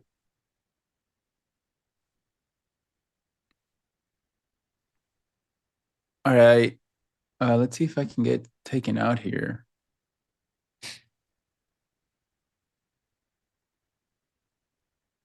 Got what, 30-point move for you?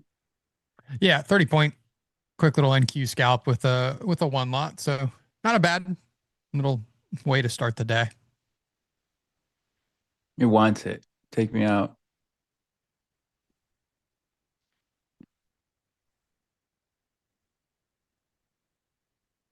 Yes, mini trader, that is the saying.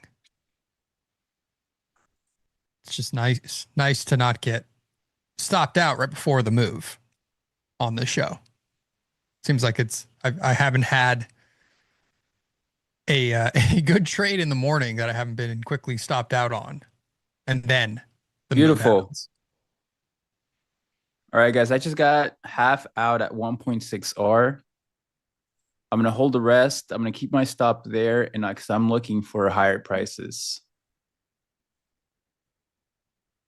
How high? We don't know. It might come back down, but semis are seeing a big gap up. They're leading the market higher.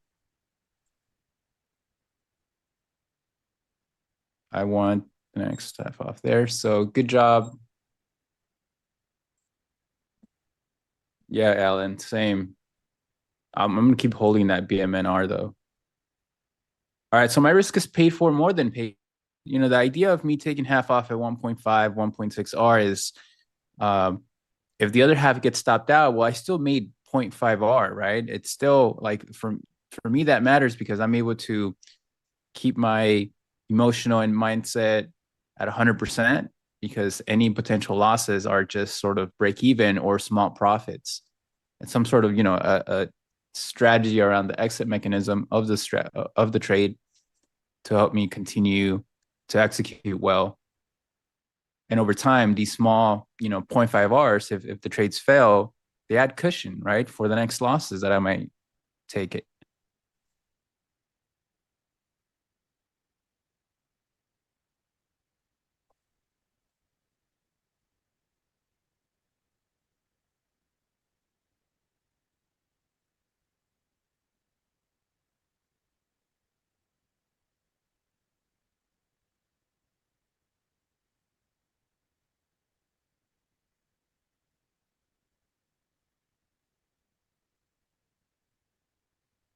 And now I can just sit in this and let price figure itself out. Does it want to continue higher? Maybe it doesn't. Maybe it comes back to new lows. But I did my job, right? I was looking to buy that area. I bought it with my setup. My entry, my rules were met. I took half off where I needed to. And now if this trade fails, well, I'm still profitable, even if the trade did not have the follow through move that I expected, right? It's still a profitable trade. And that's super, super important for how I trade. To still have a profitable trade, even if I don't get the expected move. Yes, still doing absolutely nothing.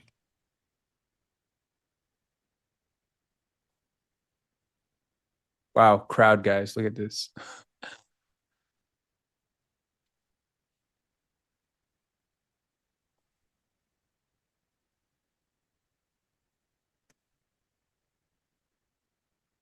Meta new highs. I mean, Meta wants new all-time highs. Amazon too. It's just not complying.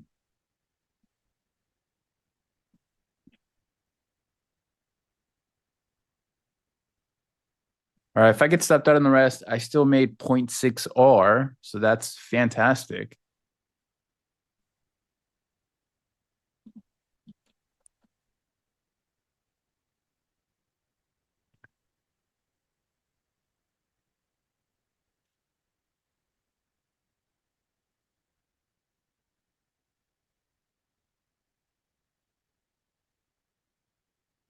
Why did I trade MNQ and not NQ? Nate, I think I shared that. I trade my micros on the day trading account.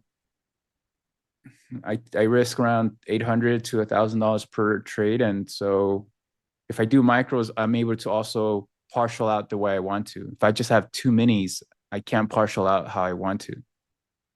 Right? It's 50% off each. I want to do 50%, 30%, 20%, etc. It's pushing this. You in a short? No, I was watching at 680, like I was losing that 680s area, but wasn't ready to pull the trigger. All right, so half out was at 1.6 R. The other half got stopped out. You know, this is an A+ trade for me. We were at the perfect location. We had the setups. We did what we had to do. It's failing now. The zone, the support here may fail. And ES can now move back to 660, 668, the hourly breakout. And NQ can probably see, I don't know, 550s prior day highs, but we'll see. We need to see follow through from here. If this turns into a failed breakdown, then we can easily move back up. But that is my morning trade or my opening trade.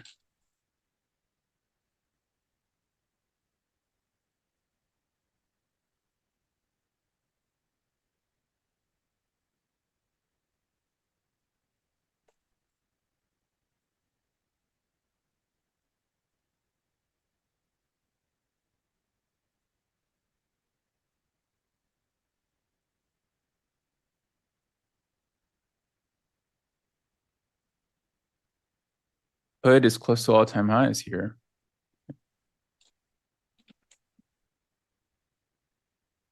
Bitcoin higher. Meta wants those highs.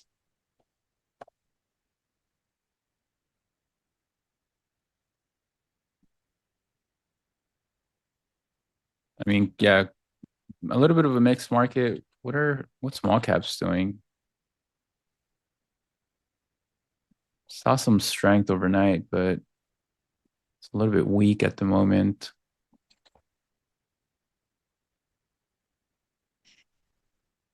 All right, so next plan here for me. Let me share my plan from this morning. The main idea for me for both ES and NQ, ES was can we pull back to maybe 6690s prior day high and bounce? For NQ was can we pull back to 640, 650, these prior sort of swing highs here. Swing high, right? Resistance, and I was looking for support. That played out for a second, but it looks like it's failing now. Well, we need to confirm and see some fallout to the lower. If we do not have follow through, then we can still bounce back up and go into 730s. If we do get follow through here lower, then scenario 2 will take place for me. And that'll be acceptance down here. And then you push down to prior day high, maybe 500, this overall area. So if we get acceptance, then I can look to participate in that. But if not, I'm still open to a reversal here because this can just be a failed breakdown. We'll see.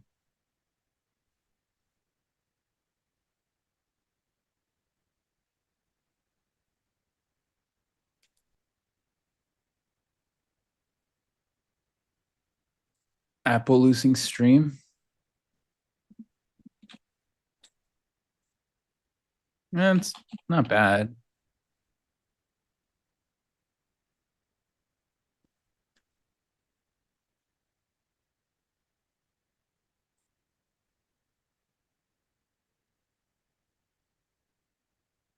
You see any kind of support down here, Nick?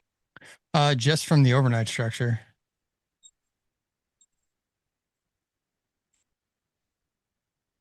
Fairly weak still. Yeah, it still looks kind of weak. I'm gonna send my hands.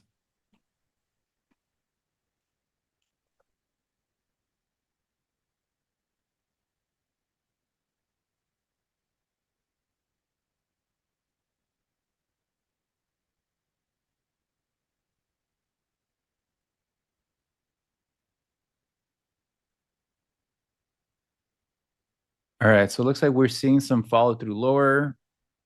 It's fantastic. If we can come back down into prior day high in NQ. I mean, still a bit far away, but maybe I'll look to buy that up.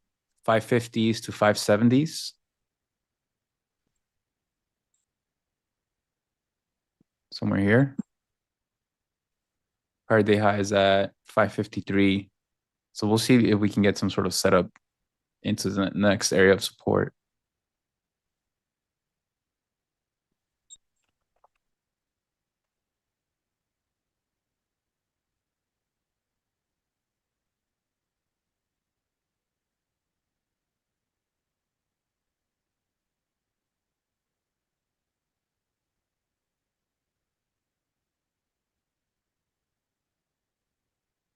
EMNR at 60s now. What a move.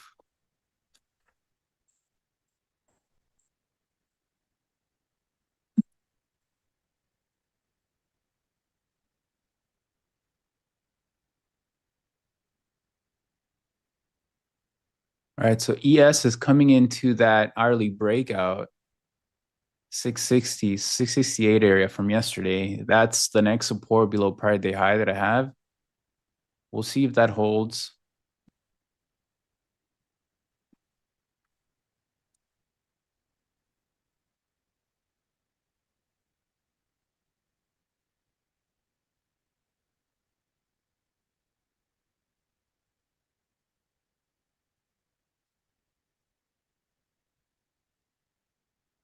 Hey, no problem, Joshua.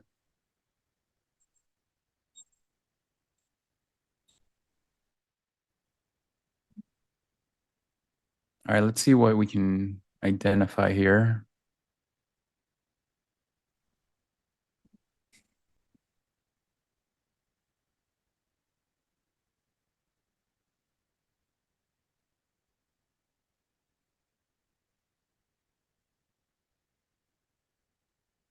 Yes, into 668. Coming into it here. That was that next area of support. NQ not exactly into prior day high.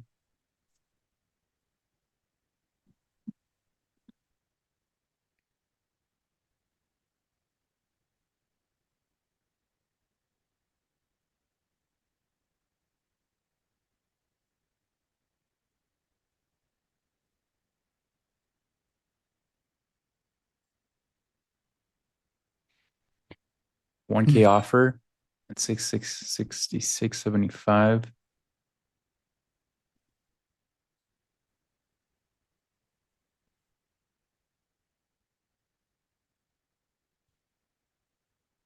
We're gonna push this back up.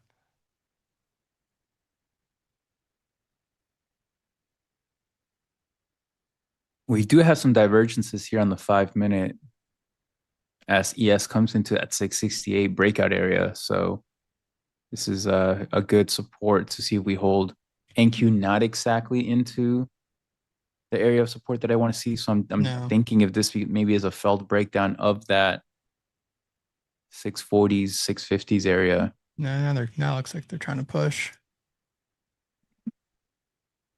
Remember, you got to press all the buttons today since you're not pressing them tomorrow. There it goes. I was very hesitant to see, are we just going to unwind all of this overnight? Buy him up. Now it's gone. I guess that was Dane, not really. I just took a reversal, a V-shaped reversal type entry. Wedges are a continuation structure. My entry this morning was a reversal. Here, I got long here, and I took half off. You know, we had this structure, and then I took half off here. Oh, I missed the guy on ES. The 3,000 lots that just filled at 75. All right, so it looks like this is going to be a failed breakdown. ES is into that hourly breakout. I'll be looking for another long here. The chat's telling me what's happening, and I missed all of it because I was watching the NQ DOM trying to find an entry, and meanwhile the the decision or the thing to probably push you into the trade was sitting there right on ES, and now it's gone. Anyone take that? Look at That was that. that was pretty crazy. Beautiful. I was watching the wrong DOM at the time, so that's on me. This is 658. That's too big of a spread. I need to do half size. Nice, John. Nice text. Wow, a lot of people took it. Good for you guys. It moved right, pushed through my entry area, guys. I don't have an entry here, but you can see we're bouncing from that hourly breakout back to that we're doing an ES, right? That was the next. I can share this. Scenario 2 for ES was, can we come back down here to this hourly breakout at 6,668 and bounce? We're seeing that now. So all we did was come back down to support. Nick's saying that there was like a 3,000 lot order there. You know, it makes sense. People are just buying support. NQ, not exactly to prior day high. We're seeing a failed breakdown of that 650s. No luck for me on trying to buy that. So I'm just going to have to wait. So, you know, when I typically miss a reversal entry that I want, well, can we hold the 650s, back test it, create a higher low, wedge up, and then break out higher, right? That's my idea. So we'll see if we can wedge up. I'm going to take this order off, though, because I did not have my entry. But I'm glad some of you guys are long.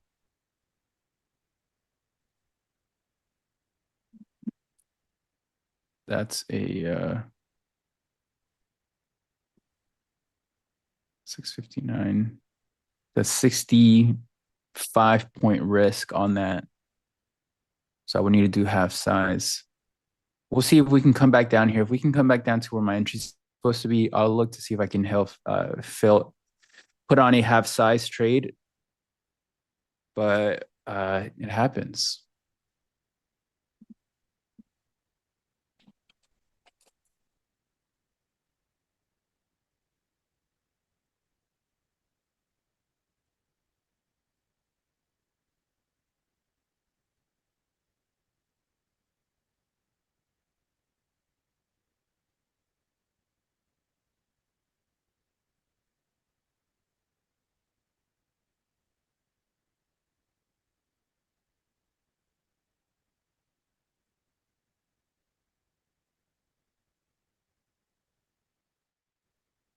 So I'm just going to wait for a wedge here, back test of 650s and see if I can get filled.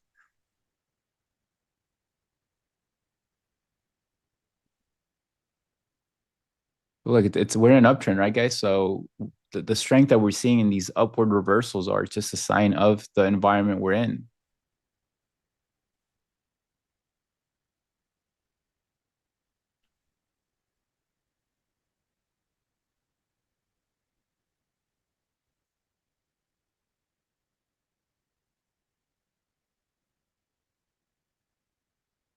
What's a big lot size, Nick? Over 1,000? On ES, yeah, if there's a single like that on a single guy or order with like 1,000 lot on the ES book, I'd say that's a decent size for just to be sitting there. With icebergs and things, you never really know what's going on behind the scenes, but for one just to stick out like that and just, you know, get completely filled down there, that was pretty telling. I just wasn't paying attention. The joys of sometimes doing the stream and looking at other things and looking at other markets and trying to talk, and you get distracted, not paying attention to the other side of your screens. Yeah, 3,000 was a lot, huh, for ES? Yep. I guess it all got filled. The chat was, I'm reading, or I guess inferring from what the chat was telling me, because I did not see it in real time. What about NQs? 3,000 a lot for NQ? That would be. I mean, yes, that would be a lot on NQ. It looks like Leo's 5-minute opening range mid trade maybe playing out.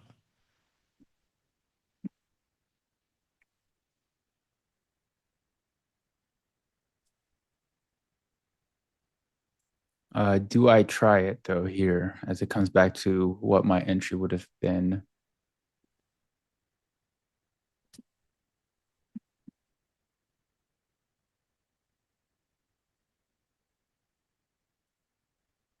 Let me do half size.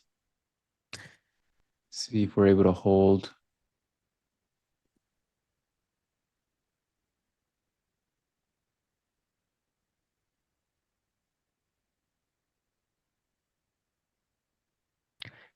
All right, so Phoenix, that makes sense then. So there was a 995 lot and a 150 lot that got filled down there at 75s. All right, so I'm going to try half size here and see if we're able to hold. I'll probably do a manual exit if we cannot, because that just means that we're probably not going to hold this zone. We'll see. What I want to see here now is can we hold this sort of back test, create a higher low, wedge up, and then eventually maybe push out. But if not, then this higher low will fail and it won't make sense. So I'll probably do like a manual exit at minus half R just to manage my risk a little tighter. Going into OPEX, we probably can see some chop.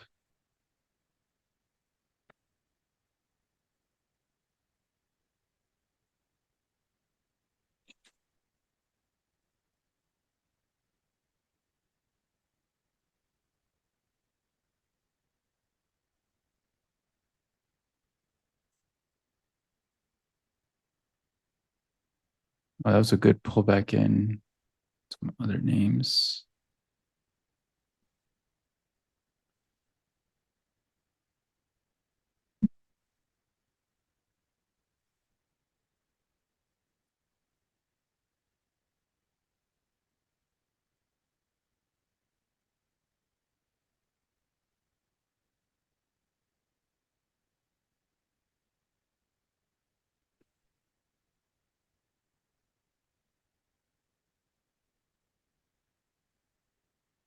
A little sticky here.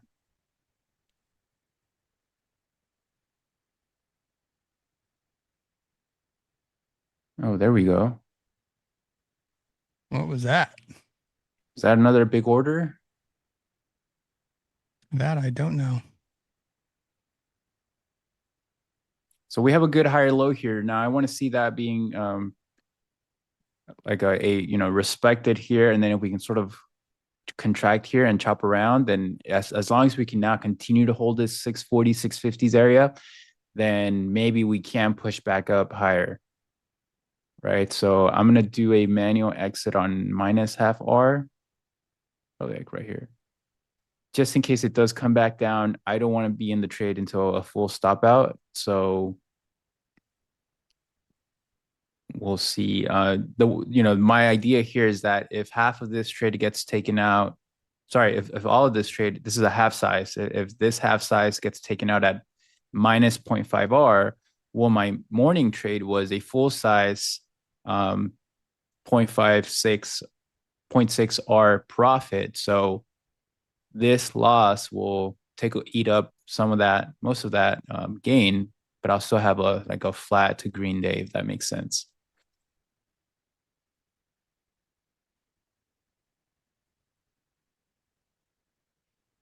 Dan, hey, you got to follow your own strategy, right? I got to follow mine. If my targets don't get hit, if I don't get my R multiples, and you're able to take all of it off, right, at that area, fantastic. But when we're trending, like yesterday, I bought that low. I'm still in my swing. So I'm swing, trading that. I'm looking for higher prices on the daily.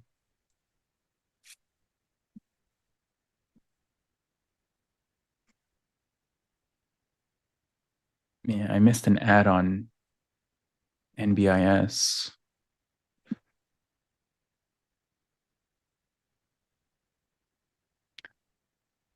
All right, for this one, I'll look to take some off here around 1R.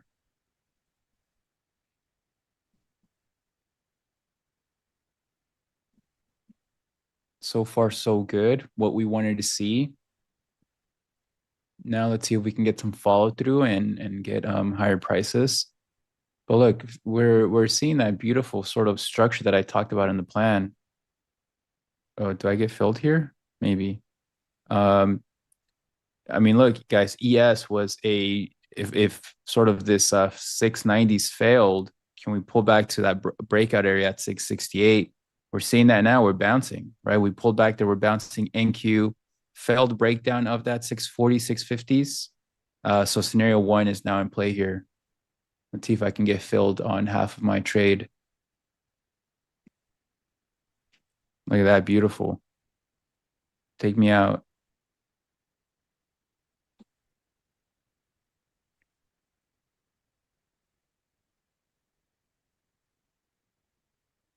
What gets me out of my swing long? Under yesterday's low, I have to give price the opportunity to do whatever it wants above that, right? Because into OPIX, we can just consolidate. And so what if I move my stop up, and then I'm sort of getting in the way of my the structure that the daily has. And we're in an uptrend. We just broke out of a 7-week range, right? Like, how high can that go? It's not for me to say.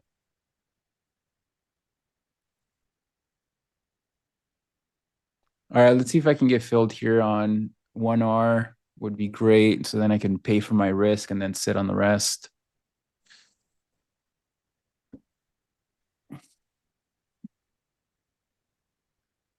It takes time, Dan. I mean, I could never hold that long in the past. I was a very short-term trader and I was looking to make, 5, 6, 8 trades a day. Now, if I can make 2 trades in a day, that's it, right? Maybe 3 trades.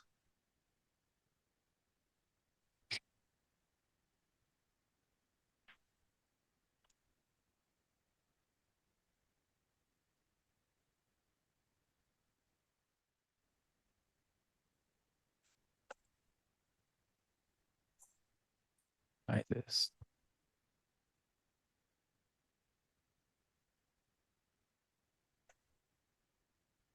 This is not working. There we go.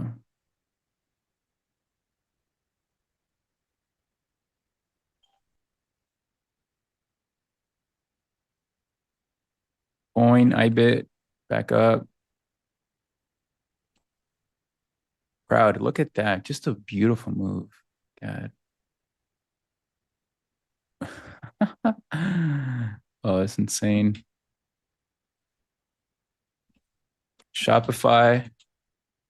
Beautiful. This thing wants new all-time highs. All right, take me out here at 1R and then I can pay for my trade.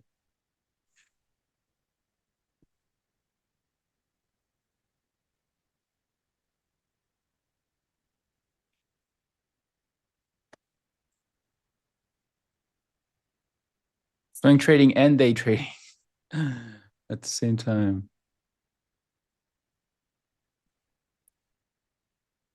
All right, I'm out half at 1R. The rest of the trade can do whatever it wants. But that was part of the plan. I tried it before. I got half off at 1.6R, got stopped out on the rest. We had a failed breakdown as ES came into that hourly breakout area. So I bought it again. I actually bought the pullback. I missed that initial entry. I missed this initial reversal. So I bought the pullback here and then I took half off at 1R.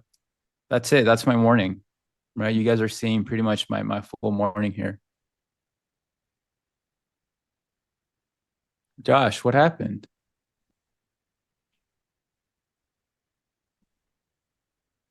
Sorry to hear that, my man. Yes, come all the way back.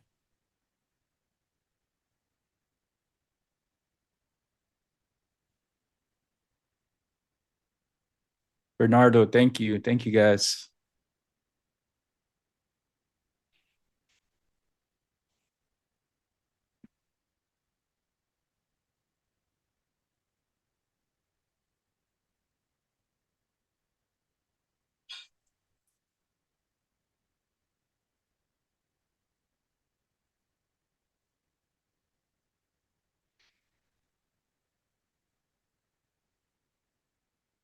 Nice, JD. You went short at the bottom. I'm sorry. All right, yes. Breaking out of this opening range high now.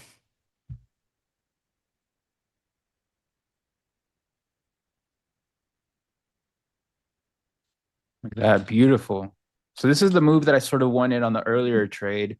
And now I'm looking for a move up into London's high, which is at what? 750s. So I'll take more off if we can get to if we can make a new high. Well, just under that new high.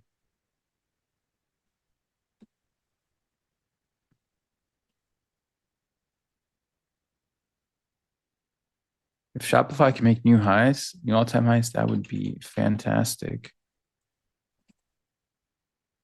Oh my goodness, KLAC.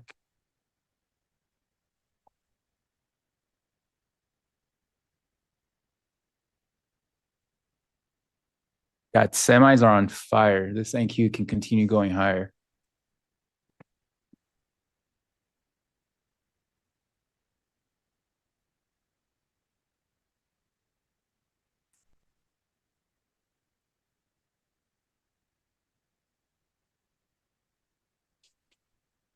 All right, how are you guys doing?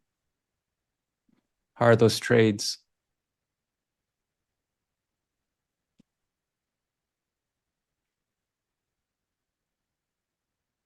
Mark, it can be both. Dave, no, I swing trade stocks. I don't trade options that much anymore. I used to, but it gets kind of crazy when you're trading larger size. Thanks, Lenny. Yeah, shared the plan, traded the plan, right? Just executed where I had to, and that's my morning.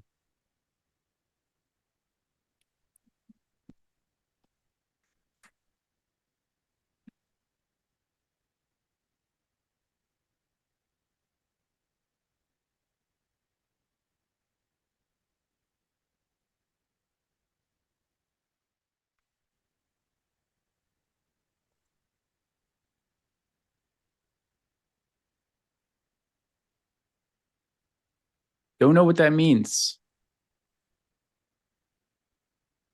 but maybe it helps you.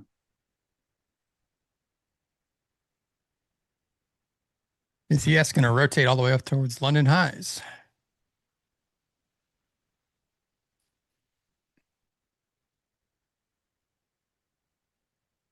I hope so.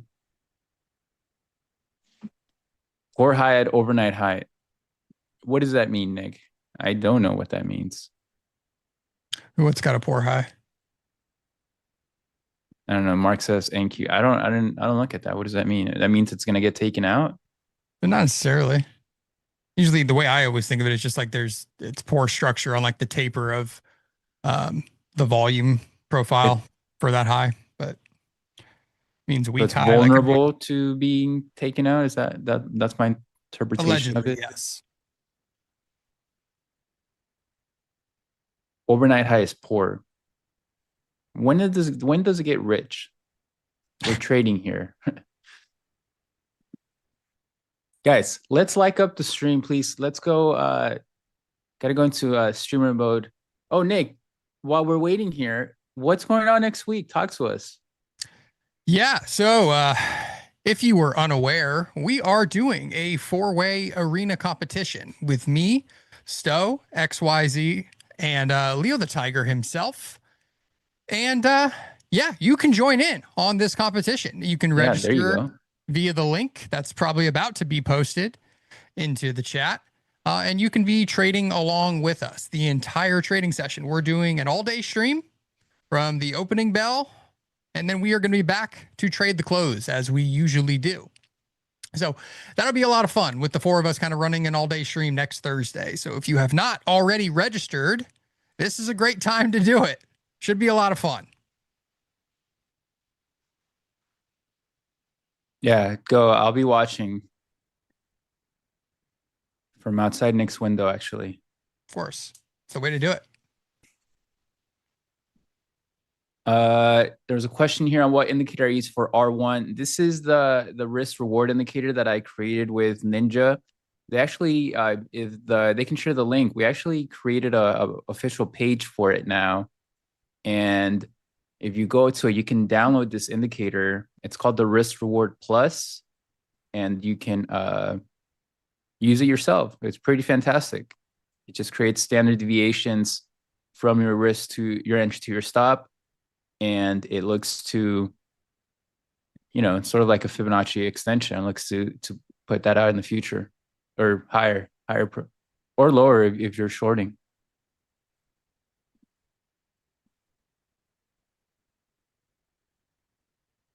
Only for Ninja.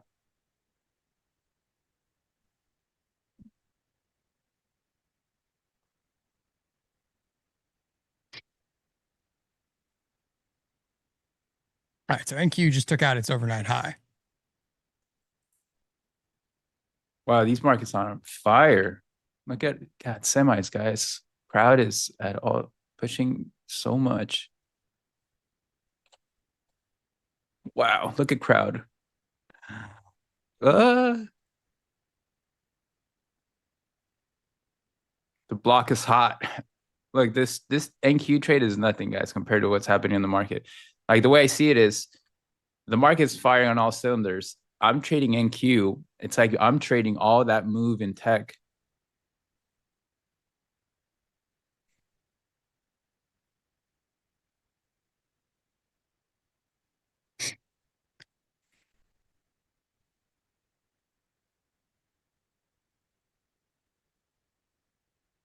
Yeah, that's true, Trader Nautilus. I'm sorry.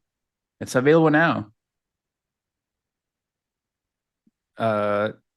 It's go to the link, download it,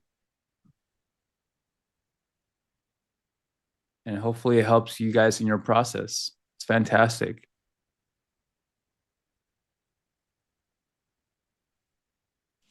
Did we take out that high? That poor high? Oh, we did. Did I move my exit? I did move my exit. Why did I move my exit? Is it a rich high now that we took it out? Could be a Fudge. failed high. I don't know. I missed the Spotify breakout. Darn it. Carvana too.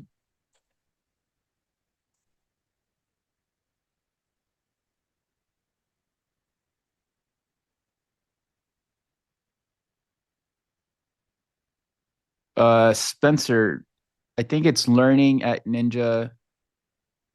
If you guys can post the link there, he has a question on how he can get help with the indicators. Learn at ninjatrader.com.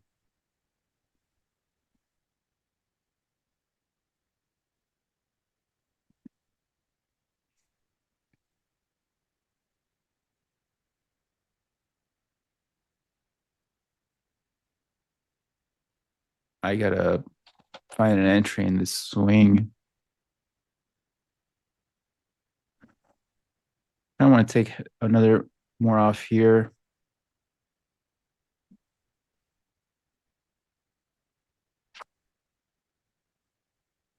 Yeah, I'm going to take more off here. All right, I'm out more at 1.4R, and I'm going to hold the rest for a potential bigger move. Now for the rest for this runner, I'm going to put my stop at break even, just a little bit above, and my trade is done. I don't think about it anymore. It can do whatever it wants. It can go up to my targets, which my next target was actually 803. So I'll do a little bit higher here. If we can reach that, fantastic. If not, my trade is done. And I mentally check out.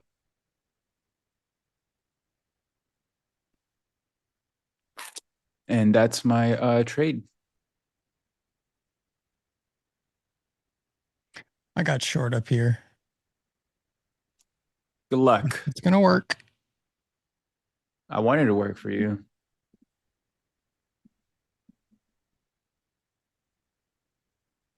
would like to see this potentially roll back towards like 705, but it looks like it's not going to work.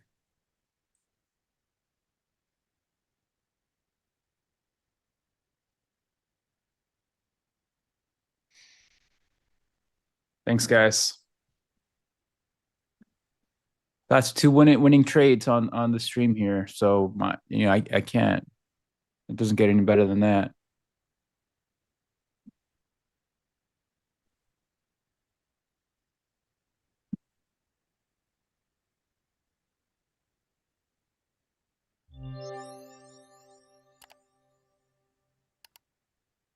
What a market. Did Amazon finally bounce? It's bouncing. Meta pushing out higher. It wants that all-time high. And guys, this is a bull market. I want to buy every pullback.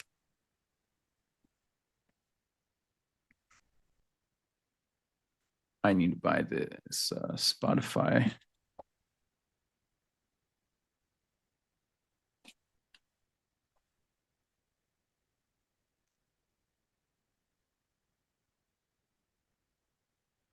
No luck.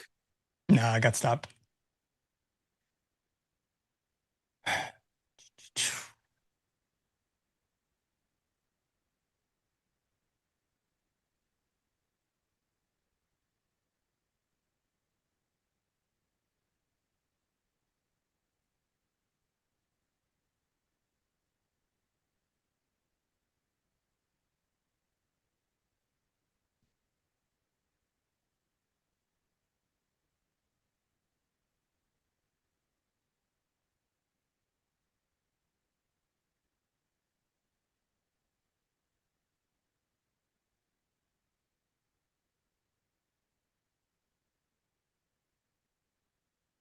Thanks, Joshua.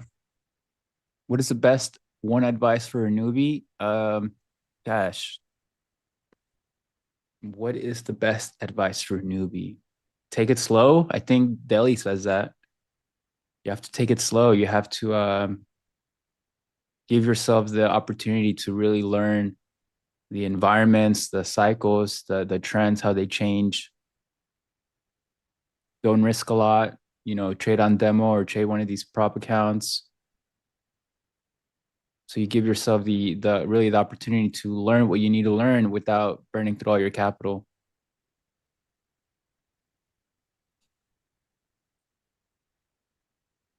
Yeah, we talk about risk management and it's true, but what people are missing. Oh, there you go. Delhi's listening to us. What people are missing is experience, right? Screen time. You need screen time in order to learn and really know that you do have to manage risk. Like we can say it all the time, but you're going to be questioning, how do I manage risk, right? If I don't know where to enter, if I don't know where to exit, how can you do that consistently? Well, you need to spend time in front of the screens. I'm a big advocate for this. I don't know if Nick did this in the past, but maybe he created a library of his setups and his rules and how they work and created, his parameters for what he does.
Larry, thanks so much for the love.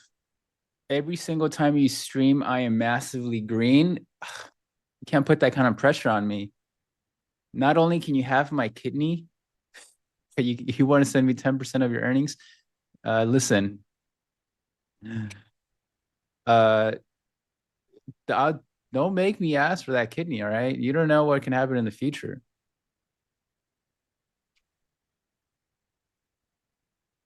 Okay, I'll take that offer. Listen, when I'm in the hospital on dialysis, I'll be calling you.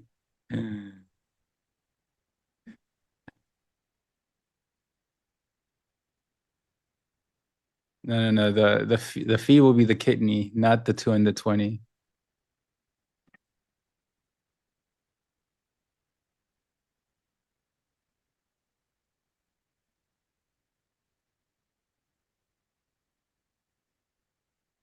Well, I need it, Lucas. We all need the monies.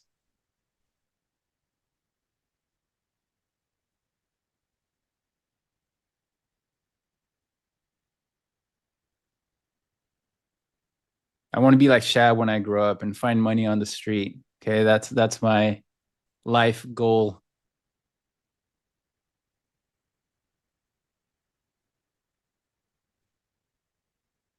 I can sell the kidney. I don't think I'd be available to stream if I sold my kidney. Edwards, no, I got stopped out. I'm kind of just eyeballing this high up here on NQ. I don't know if I'm gonna if I'm gonna enter, take another trade. I missed the long down that low with the S. It's gonna drive me nuts. Yeah, guys, like it up here. The more likes we get, the higher the price goes. Come on, we've been saying this since May. Why won't I move my stop up? Because I don't need to. Prices is in discovery mode for all-time highs here. I want to give it the opportunity to figure itself out like some of us in college and explore if it wants to continue higher. So I just move my stop to break even on my runners, and that way price can do whatever it wants.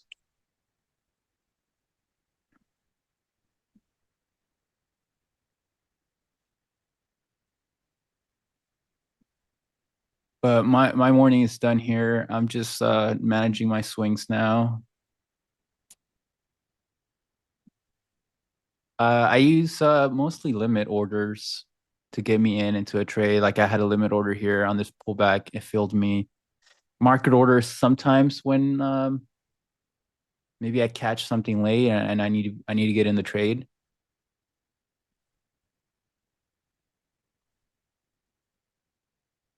Yeah, Charvan, you get it. You caught my joke.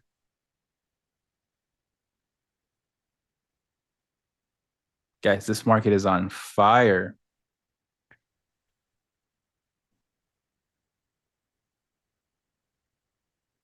Just look at semis. Wow. Crowd, coin, hood. Did hood make new all-time highs?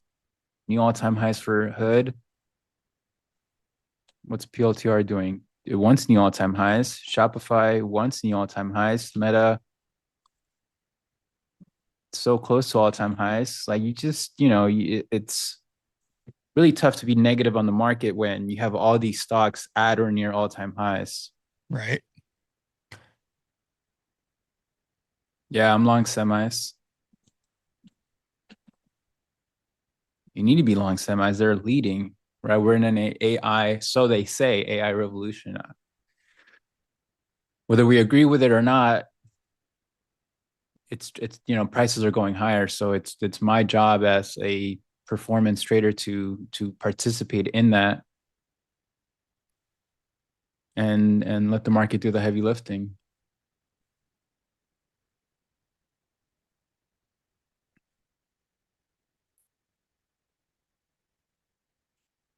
So, it's going back to our planning here. What do we want to see now here? Well, we had our sort of expected move. We dipped down into support.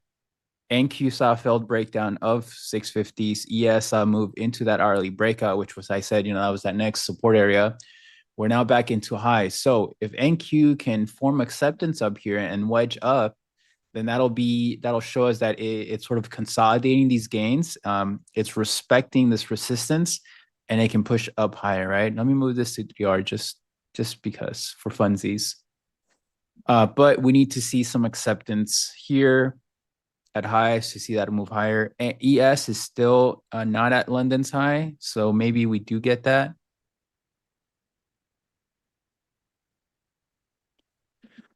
But not much for me to do here other than to just be a spectator now.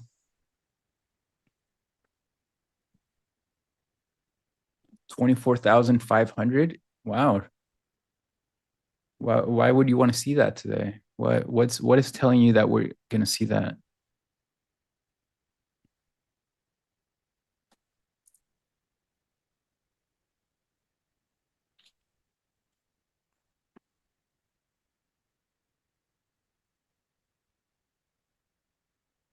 What was I gonna look at?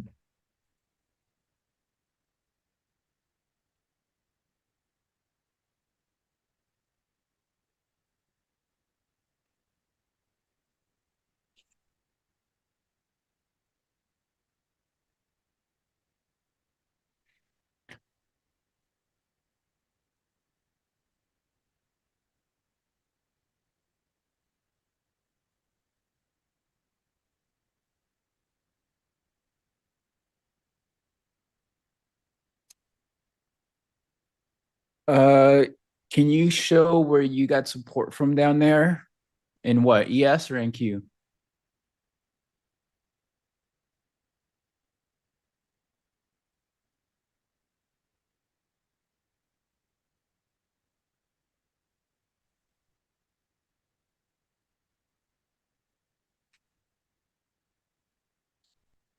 Larry, she's the Dawn, okay?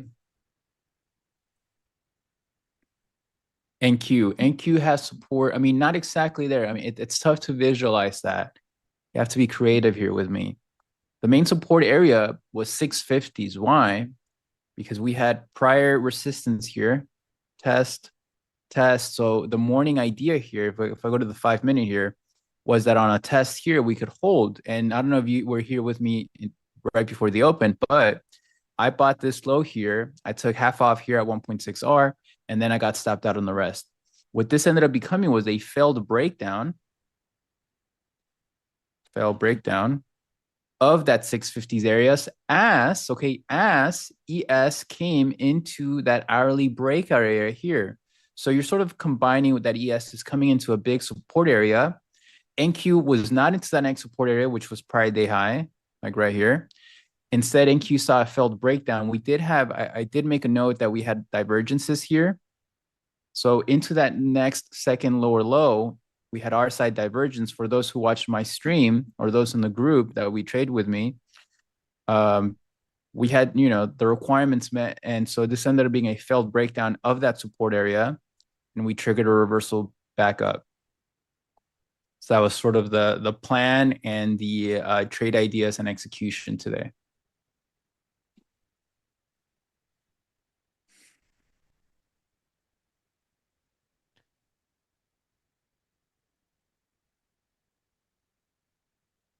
All of them, except AMD, Marco. Just look at all of them. ALAB, ASML, KLAC, MU, TSM.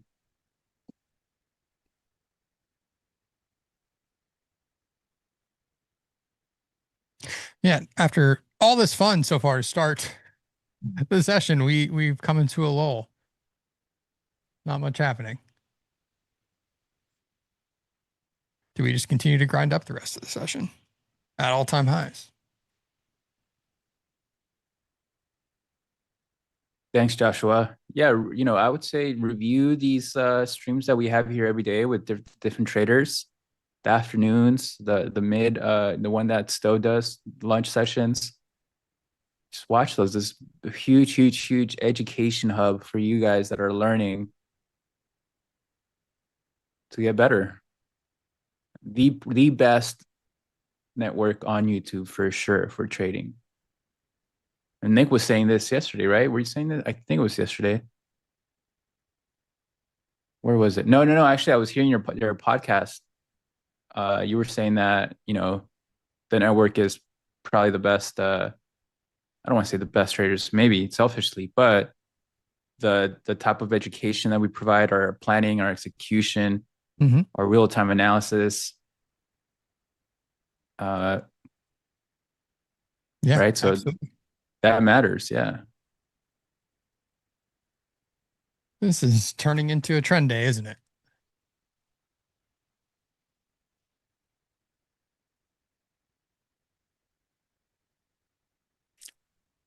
Yep.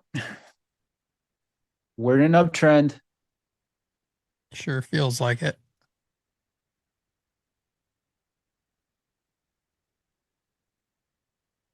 Daniel, why don't I trade in Q? I do trade in Q. I trade in Q in my swing account. This is my day trading account.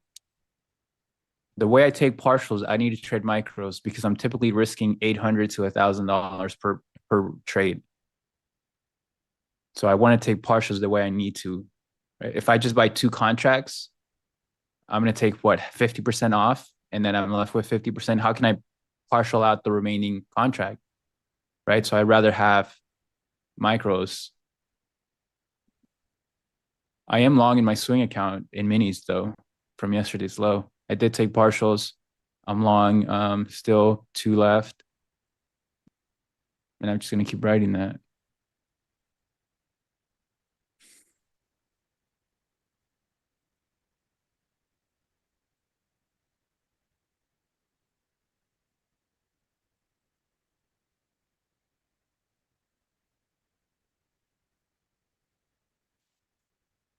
Not that hard. I mean, I don't think it myself. Trading on the stream, I'm doing the same thing I do, with my group. And so to me, it's just execution. The old poor high is getting rich. Yes, it is. I hope we can all get rich.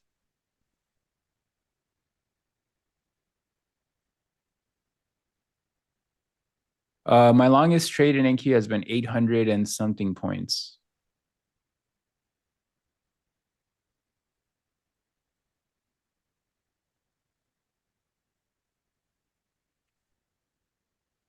What group? I have my own sort of trading group that I help coach people around the world.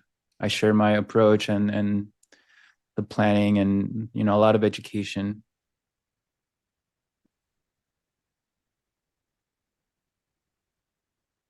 Look, guys, if you guys think 800 points is a lot, I trade with guys that, they're big swing traders. And, one of the close guys I trade with caught 4,000 points from those April lows with size too. Like I'm talking, right? So the 800 points is a lot to capture in a swing, but I'm trying to get to their point, their level.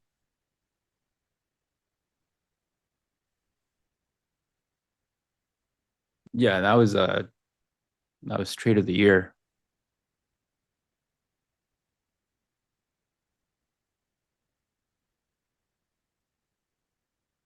Any reason why I don't hold micros as a swing? It's because of the size of the account. I'm a percentage risk trader. So if, on the swing account, the size is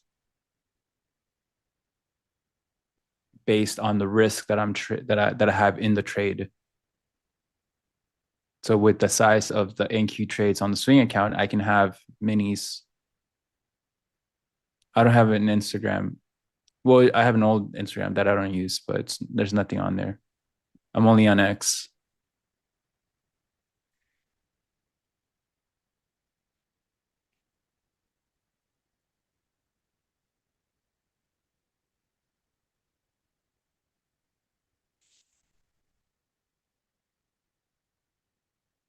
I consider size. Well, look, it depends on, size can be different because if you're trading a 7-figure account, 50 contracts is, if you're risking 1% of that and that 1% is 50 contracts, is that really big size?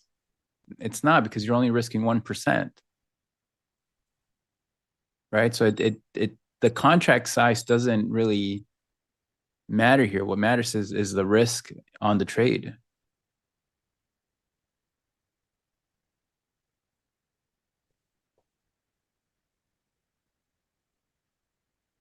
I can't share that.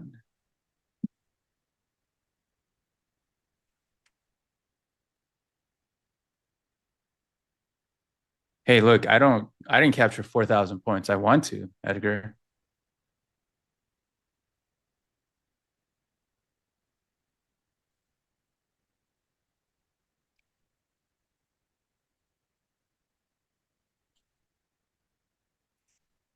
All right, so we're pulling back. ES was so close to new highs. It rejected right from there. Yeah, from 18s, which is annoying. Wanted to see it take out the overnight high. Yeah, so close. That would have been probably a good short.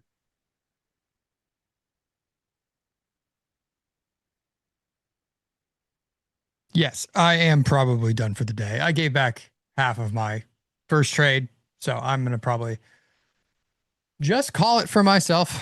Trend days to the upside are tend to be my kryptonite, especially late. I was looking to try to get long somewhere down there around the 620s in NQ and just fumbled it. So we'll see if we get another chance. Maybe I'll take something later today, but I might be done for the morning. We did hit that next target zone that I had in NQ here. Let me share again.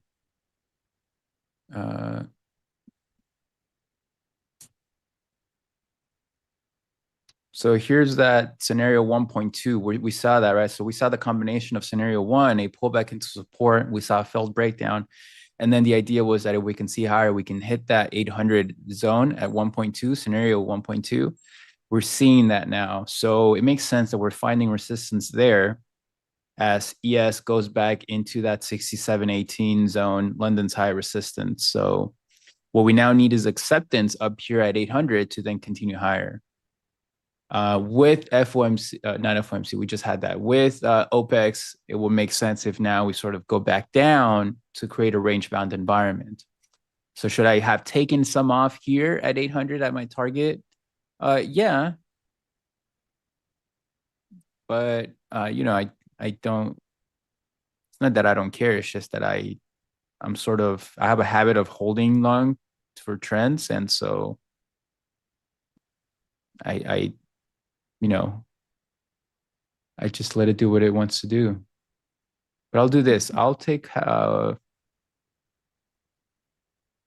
see. It's a good day.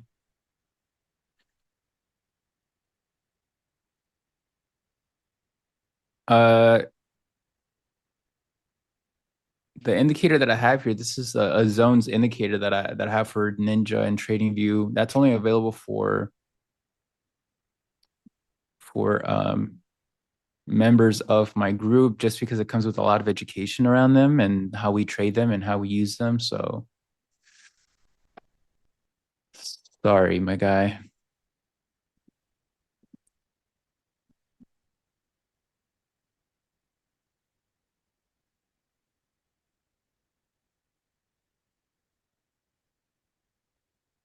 I've been trading for 15 years now.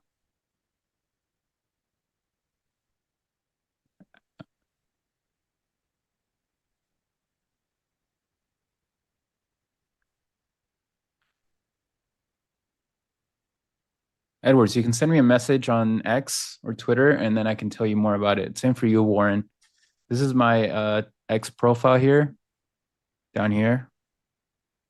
So send me a message, and then I can send some info on the group.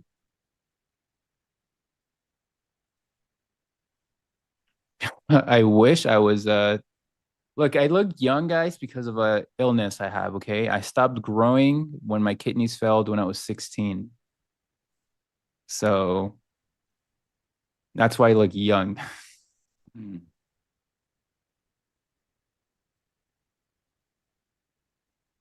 But I'm not. If I was 25 again with this knowledge, gosh.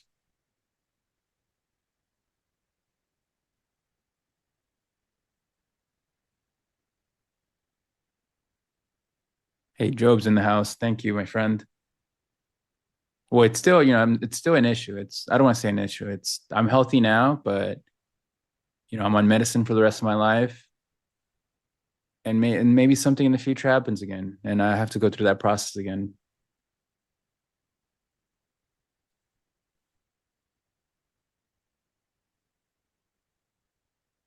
Yes, yes, have to be grateful. And grateful to have the health to show up and trade every day, right? For all of us in here. It's an opportunity that we get to show up and do this. I did trade when I was on dialysis. Benjamin boxes. I traded on dialysis. I traded in the hospital before the transplant, after the transplant. I mean, it was mostly managing positions. But yeah, gratitude and the opportunity that we have to show up and do this that we love, right? Any hobby, really, that can turn into something profitable.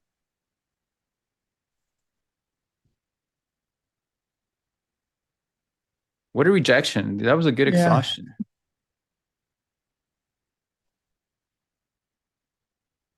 Yeah, that was a good name. That's a good nickname, Benjamin Boxes. It's funny how we pulled back only when we hit that zone, huh, guys? See, these zones are fantastic.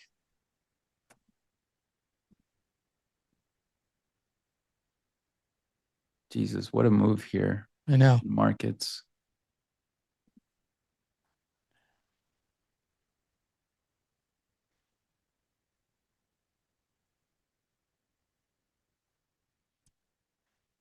I'm terrible at longing the highs and selling higher, but don't worry, Stowe will be on in about 20 minutes, so you can ask him about longing the high and selling higher. He's very, very good at that. But this is a spot on ES, kind of that 05s to 07s area that we just kind of rebid off of earlier. So if this holds, I mean, it's a good spot potentially to add if you were looking to kind of build on a potential trend day long, as well as even on NQ, the overnight high. So far as holding that point of control for the session is sitting around 760s. So not the worst spot in the world to potentially initiate if this trend day is going to still have legs. In the event that we come up here to like 790s in NQ and reject again, I just realized I'm on my ES chart. Coming back into kind of this 790s, the IB high area. If we reject it off that, then, we may just have a pretty wide, balance trending towards the upside. But I'm just terrible at adding to these and taking longs off the highs.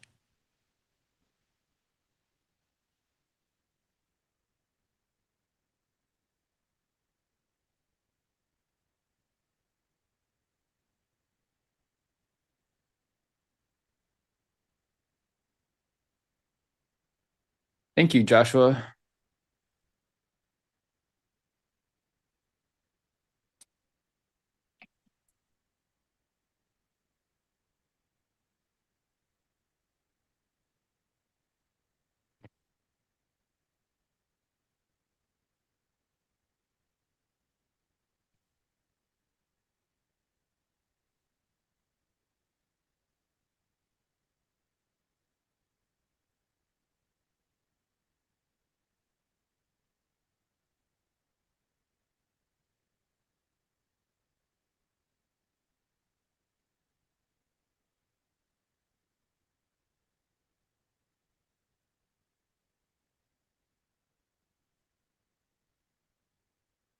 JD short again. I mean, it's not a terrible spot on ES.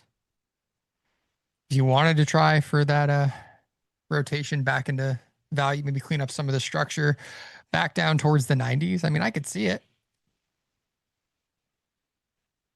It's kind of where I was short or trying to short in the pre-market. I feel like today is a theme of me just mismanaging positions, and usually when I do that, it's a good sign to that I'm a little burnt out and probably need a break, which happens to me every so often. Just too much time on charts. Good to take a few days.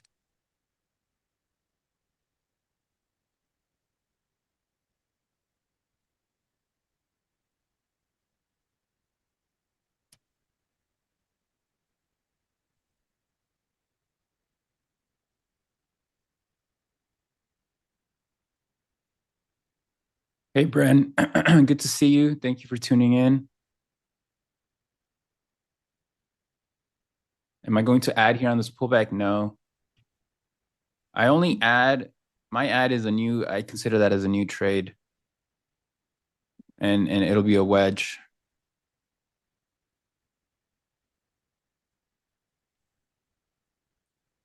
Oh yeah. Oh, Guapo, you are right. It is Thursday. I'm not allowed to make money on Thursday. I'm only allowed to have large red days on Thursday. So I'm going to take this very small green day and count it as a blessing because Thursdays just tend to be my kryptonite for the last few weeks.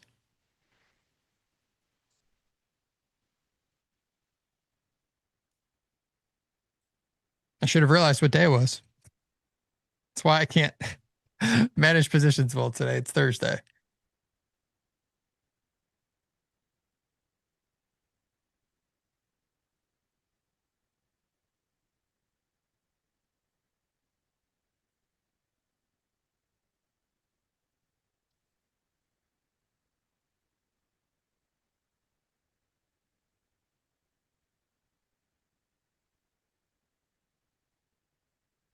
Whoa.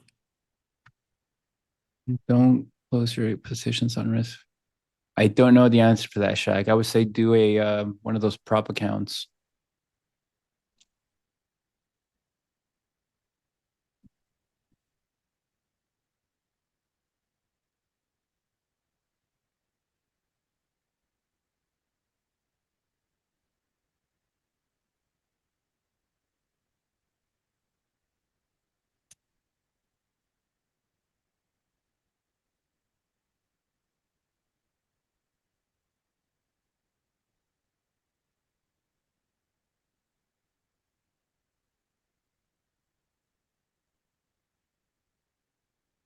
All right, let's see if we can form a higher low here.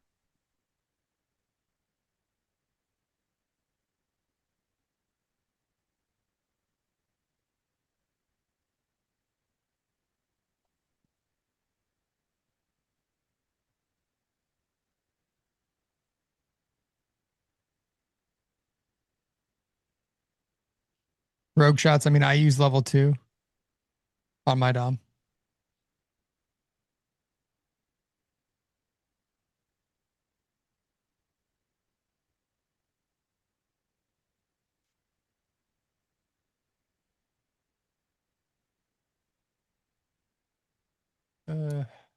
Yeah, I'm definitely done today.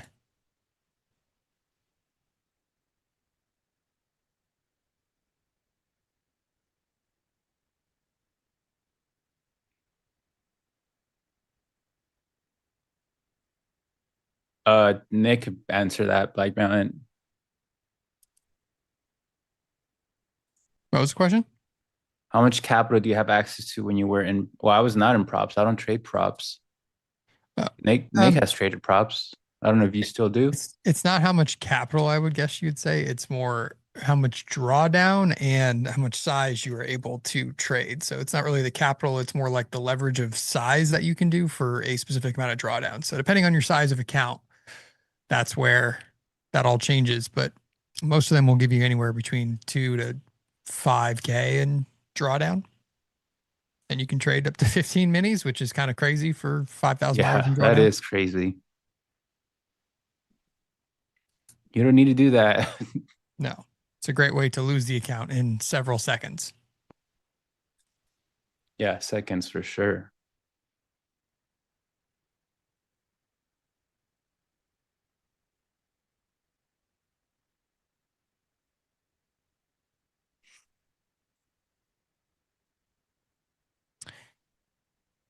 Let's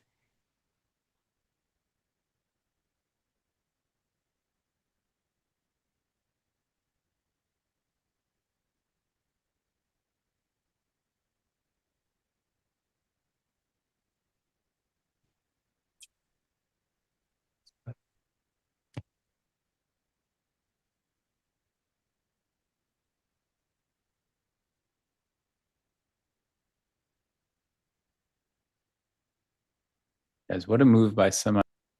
Guys, what a move by semis. Yeah, Nvidia is still up 3%. CrowdStrike crushing it. Yeah, I'm long that. I was at one point. Not anymore. Nowhere near the 400s. I was long well before that. More of like an investment or a trade? It was just something I was trying to build into a longer term investment. But Yeah. so, I'm the kind of guy that I'm just terrible about holding for years and years and years. It's like if I get a decent move, like I tend to just sell it for some reason. I don't know.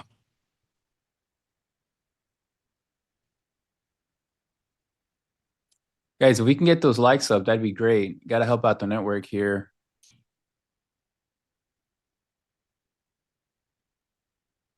Help us out here. Help us help you. Yes. Plus, if you subscribe and we get to 150,000 subscribers, then I'm pretty sure Jim is inviting all of us to a pizza party at his house. So Yeah, and I heard there's going to be some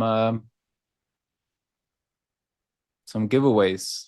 There are going to be some giveaways, plenty of free stuff. So if you have not already subscribed to this channel, it's time. Yeah, we can get to 600 here. And then that way Stowe, we took all the Stows.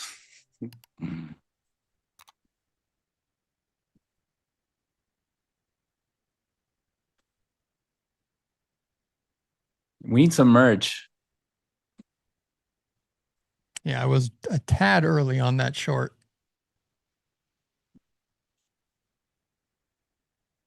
It's a bummer. That's a bummer.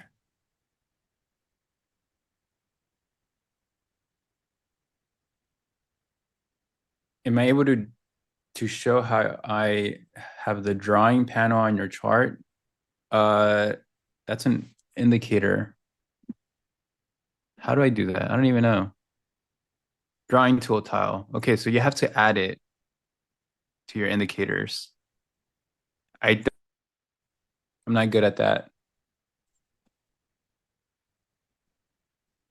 But you add the drawing tool to it. I can't share yet until I have more info or until I have approval.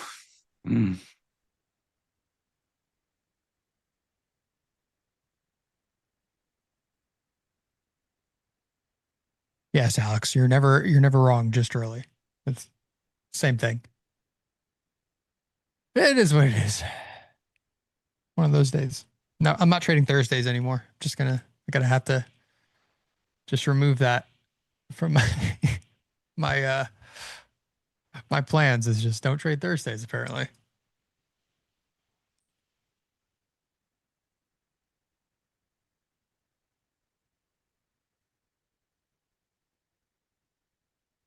All right, not much else to do here. Prices, yes, is coming down quite a bit actually. That was a good rejection here off that overnight high 67.18 zone. Look at that beautiful rejection from here, coming back down to 93 area now, where we do have support and want to see if it holds. NQ holding a little bit better. It did move up to that target and now it's pulling back. We'll see if it can maybe create a higher low against the low it put in today and sort of wedge up. But with OPEX, we don't know. Can we just now start a contraction to create some theta decay for these option traders? Most likely makes sense after the type of trend we've seen the last 2 days. Hey, buddy. Hey, am I in? Yo. You were here, sir. Good morning. Good morning, gentlemen. How are we doing? Just living Good. the How about dream. you? Oh, good. You still in a runner or something? Nah. No, I locked up my personal account fairly early today, and now Nice. I tried to add up here at 708 for continuation. We didn't quite get that overnight high, but I mean we got quite a bit of it. So now I'm just kind of hawking a buy somewhere around here. It looks like the bid is trying to step in, but the offer is still very heavy. So I'm just going to wait. This is part of my game that is not the strongest, is pressing into a trend day at the highs here. So I want to give myself an opportunity to buy a good spot. And making a little ledge here. NQ much stronger though. Oh So yeah. it's giving me good vibes. But also the tape has been a little wiggly today. So also Has been trying out to there. yeah. Hey, so are you done with NQ for good, or you guys are just on a break? We're seeing other people right now, Chris. Okay. They're in counseling together. It's not exclusive anymore. You know, we've grown together and we've grown apart. And if you love something, you should let it go. I don't know. I ran out of analogies for that, but no, I'm still into it. I've just been focusing on ES a little more. It's been a lot cleaner. But as soon as I said that, it became less clean and got super messy. So Oh, really? yeah. You know how it does. You know how the market likes to play those games. Yeah. Grass is greener. All right. Well, I'm just gonna trail this long. I'm gonna get off. I'll see you, Stowe, Nick. Good job today. As am I. Be Stowe? Thanks, back brother. next week. You guys, yeah, have a good one. I'll try to hold it down. We'll see. I don't know. I don't want to get in Yeah, a rush take us here. higher. I'm from gonna here. try. Hopefully we hold. We'll see. Pretty OPEX time. exhaustive rejection up there. So Mhm. we'll see. We got all day. We got all day. All right, you guys take care. Chat. Good stuff today. We'll see you guys next week. All right. Enjoy your weekend, guys. Sounds good. Thanks, Chris. Take care, Later. guys. Later, Nick. Take it easy, buddy.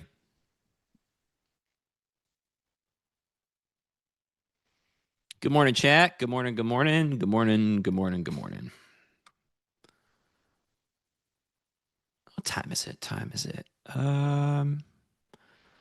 Oh, it's not even 11 o'clock yet. Okay, cool. We got some time. I'm in a touch early here, so that's good. I'm watching this pullback. Obviously, we're just coming back to VWAP. Nothing too cool. I guess maybe we'd like to see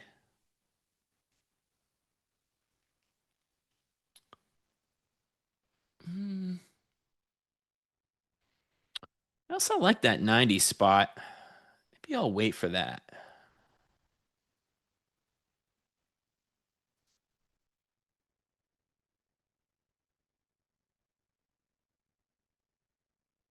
I don't know.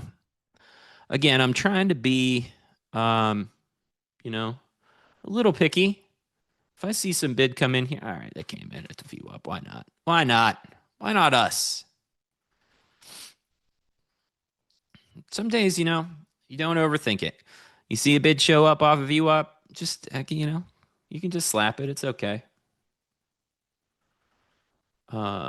Offer really stepping this down, though, so I've got to keep an eye on that, too.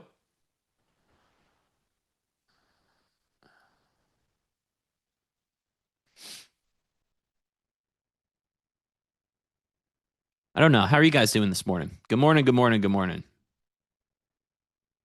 Tell me how chat's holding up. Is chat okay? Oops. I'll fix this for you. There we go.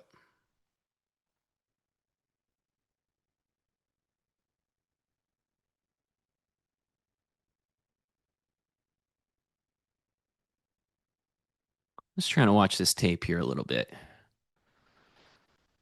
We've got some selling following this down on both NQ and ES. We have a passive seller following this down. Let's see if we can get through him.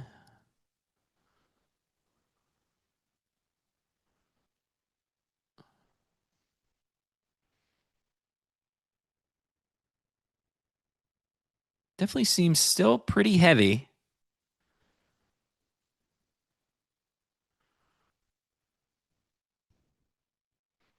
NQ has kind of gotten to its midpoint between its RTH VWAP and the +1. I'll show you in a second. Just trying to watch both and see if they're both bouncing in concert here.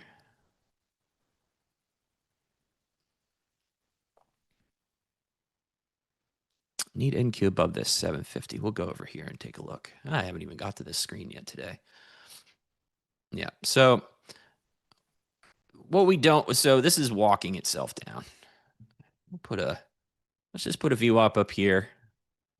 Okay, cool. So it's kind of walking down. We need a higher high here. We need back above the overnight high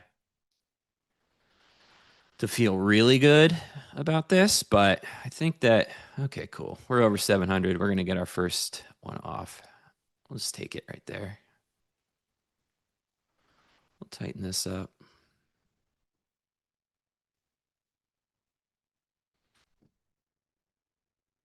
Now NQ needs above its overnight high here, and it just rejected it on first poke. So not out of the woods. And ES is, let's see, we did run those stops though, so that's good. Just trying to look at the delta on both here. Sorry if this is just going to take a moment because I'm just trying to frame this trade a little bit. Okay. So it's hard for me to explain this stuff in real time all the time, but hopefully I can do a little bit of it today. So, all right. We're catching this bid on NQ, right? This is how I use both of these in concert with each other when they're holding up. ES, I mean, this is straight grind down. And then it started to make some pullback. So right now we've just pulled back to these lows.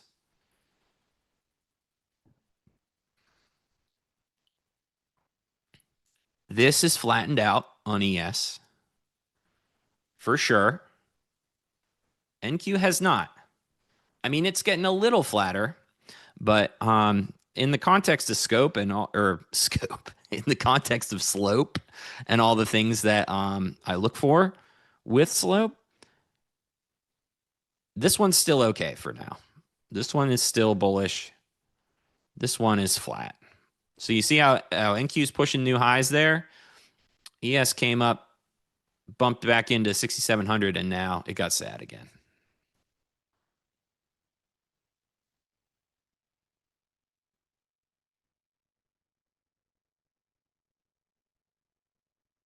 Maybe NQ should have been my friend today instead of ES. I don't know. I should have taken this trade on NQ. But I did see the bid step in on ES. So, and that's what we're watching. We're hanging with the party that we got invited to, not the one that we want to get invited to, you know?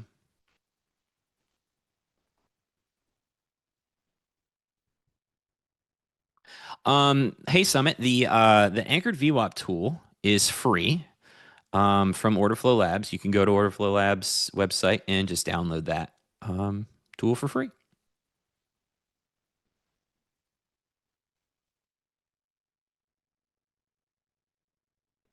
Party is a party, Cooper. This is true.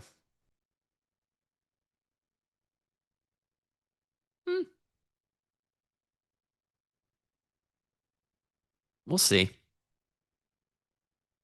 A little less sold on this bounce on ES. It looks much better on NQ for now.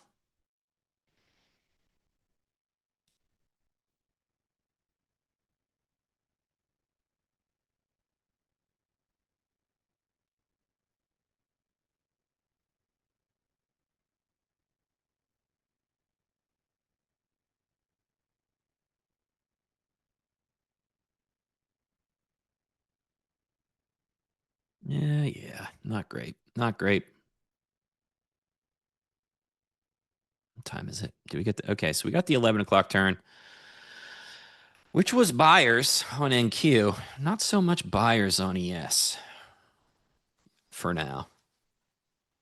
We'll see.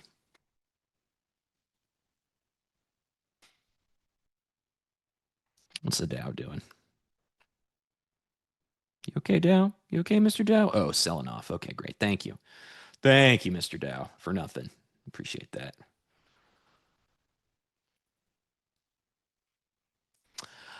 John, I only load two. I think I think I load 3 days worth of bar. Oh my goodness.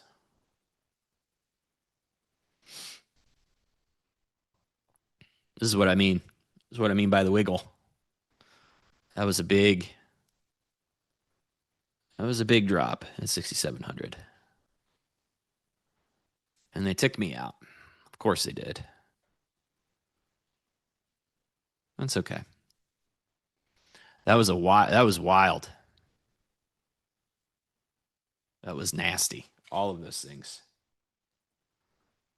But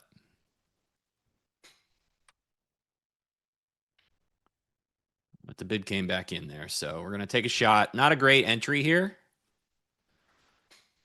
But that was a lot of really aggressive. Oh, man, I don't know. Is this a news thing? Ugh. All of a sudden, I feel like I don't want to trade this anymore.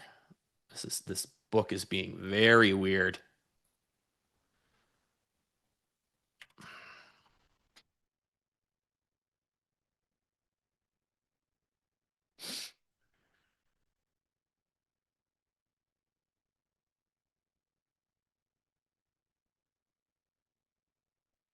That was weird.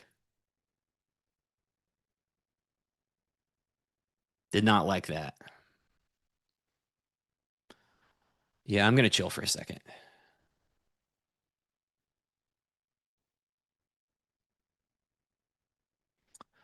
Roll week, I guess. Rolly shenanigans.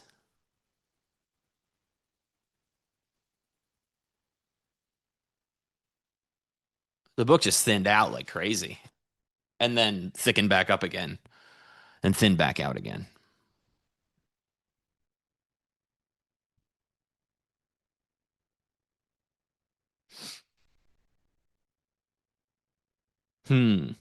Interesting.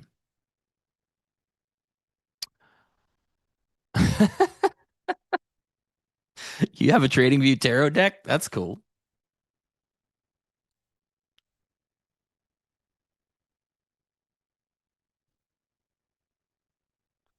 It wasn't even like a lot of orders. I mean, they did that earlier, further down with like 3,000 lots, and it was pretty aggressive and pretty crazy.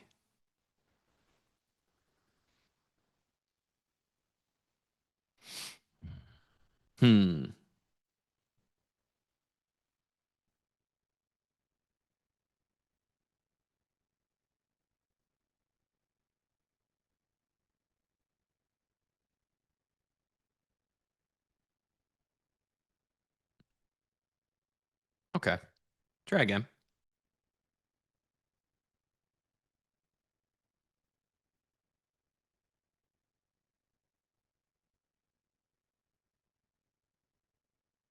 And Q's really struggling up here too. Let me look at this. Yeah, this seller is annoying. We got to get through this guy. He's definitely what's holding us back. Because the Dow's not helping ES any. You got to cross if you want it. You got to cross if you want it, baby. And we haven't taken out the overnight high in ES yet. So there's still that stat, high, overnight high or low, to be taken.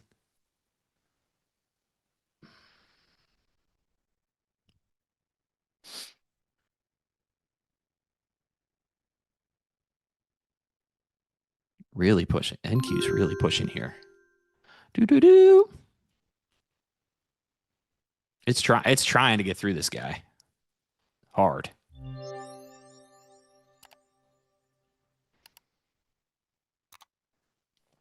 But ES is stuck.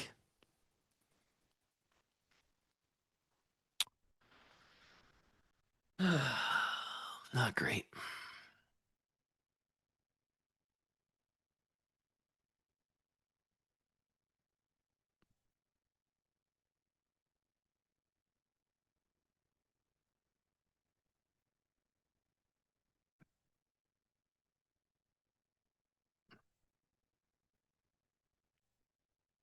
I think that I might be better served to wait for a long down here in the 90s.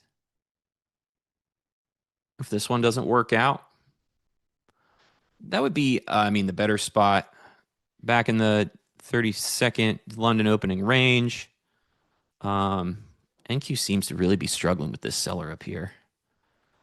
Keeps sweeping into him. Maybe I'm just on the wrong side of time right now.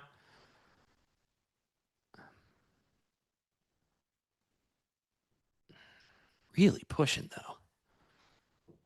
But ES just looks like garbage. Just sitting at this view up. The top of this has completely, now it's sloping down. So we got that going on. That's not great. Big push from big push from NQ here. Through that guy.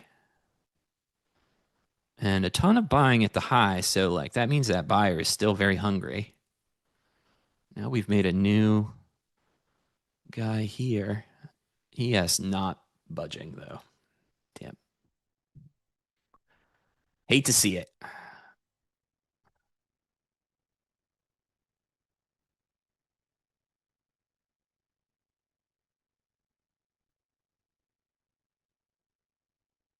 I'm feeling like I might be trading in the middle of nowhere right now on ES. Even though NQ looks good, the Dow does not, and that is a problem because I need the Dow to be happy too. Might have another 20 points before I can find a round number. We'll see. I mean, we're in the trade. We might as well try to get and try to finish the idea. I'm not trying to bail on the idea completely. It's just doing very weird roll stuff up here, and I don't want to get smacked around. I'm going to take one off. I'm just going to de-risk there. Tuck that under that low. And we'll keep that where it is. Yeah, that's fine. That's fine.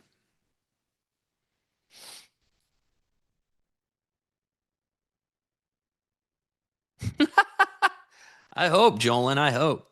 I don't know, though. It's a lot of weight to carry. I mean, when the Dow is dragging it so hard.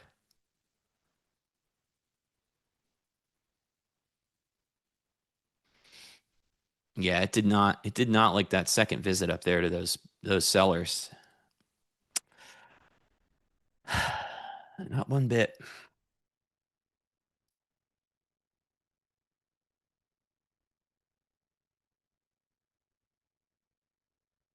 Yep.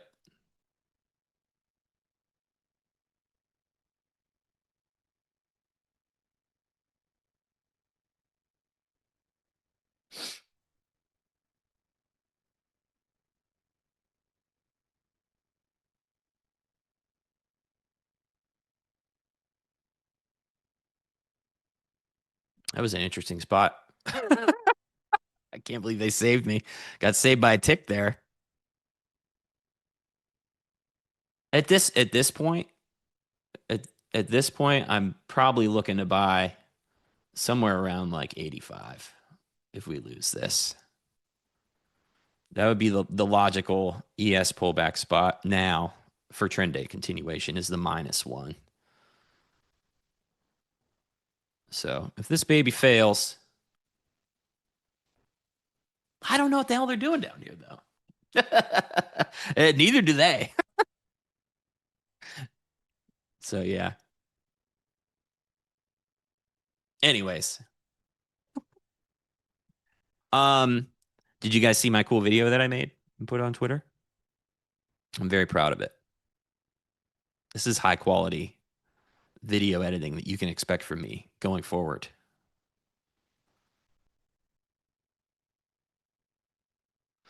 But it's important that we talk about that trading competition, right? So the trading competition is next Thursday, right? So it's a week from today.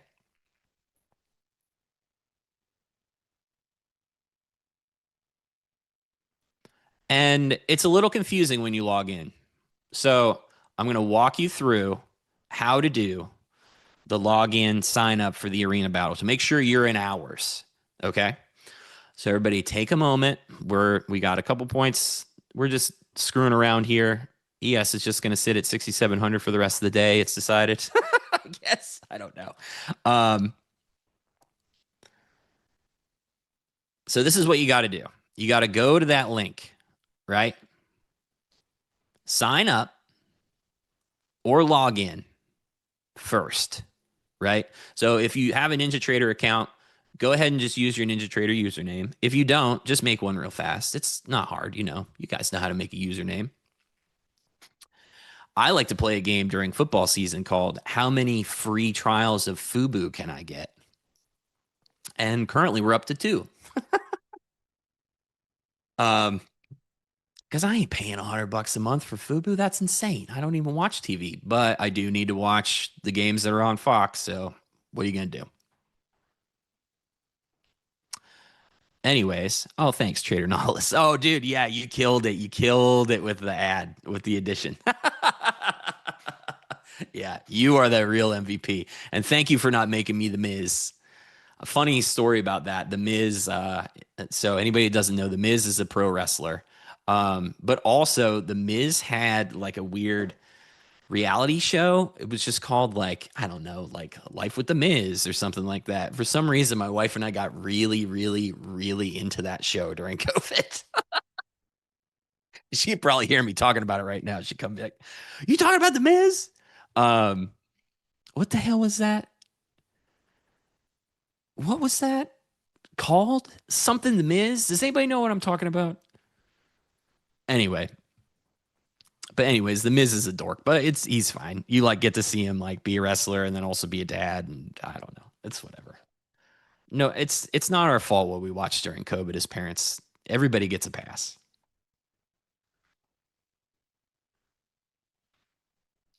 Anyway, so log in or sign up, and then you'll get to the Arena Challenge page, right? It's not the one that's running right now. You have to scroll down to the NT 4-way arena battle or whatever it's called. 4-way battle competition. Once you're in that, that's how you'll know that you're going to hang and trade with us that day. So easy stuff. It's a little complicated, but we can figure it out.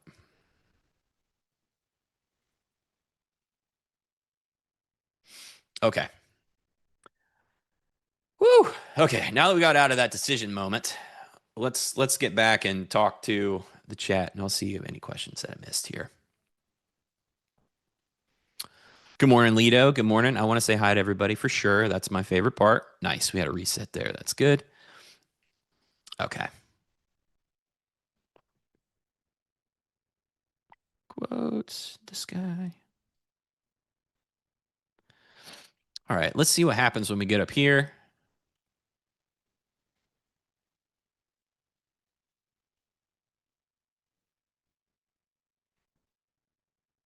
NQ trying to make a new high.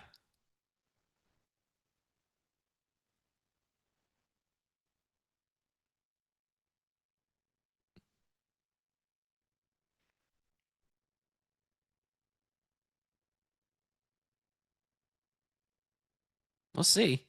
That's just fighting this 24,800 spot. It's going to need some juice to get through that, baby. We'll go back over here. So, yeah, it's fighting this guy. Wow, look at this. All bid. Bid city.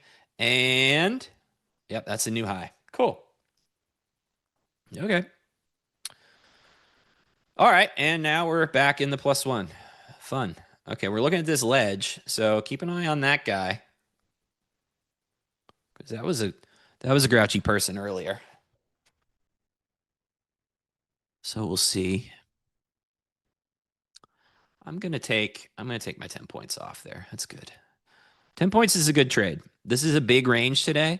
We're gonna have lots of opportunities. So that's another thing. Like as the range expands, you need to be prepared to also expand the pullbacks that you're looking for, right? I'm pretty proud of this one. Moved to point of control, 707. Good for you guys. yeah, only took one ad here. And yeah, not bad. Not bad getting stopped there. Let's see. Let's see how much juice this has left. All right, we got 10 minutes till the close. I'm going to put... All right, we'll do two things with the VWAP here. I'm going to put one... I'm going to put one here. All right, cool. So we have cleared the VWAP from the high. All right, good. It's good for us because we are trying to be long this day. We held this single print, and now we have a VWAP from this move. I like that we moved the point of control up here with that push, and NQ just made a new high. So we'll see. We'll see if that means we can go explore this stuff up here or not.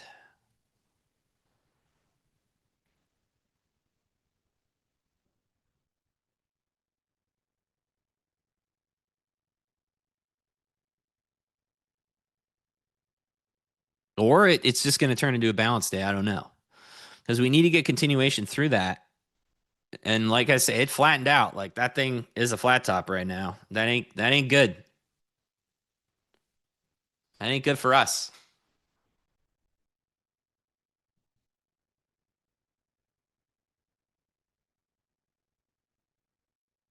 We'll see what happens at the VWAP from this leg.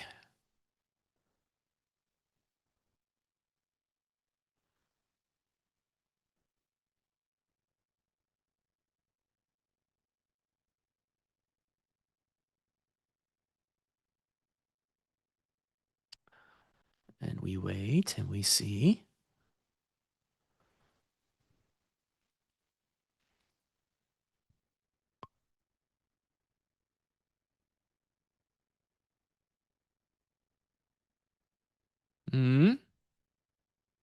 NQ just happy on the moon up here. All right, so blew back through that. ES is so messy. So messy. What am I even doing over there today?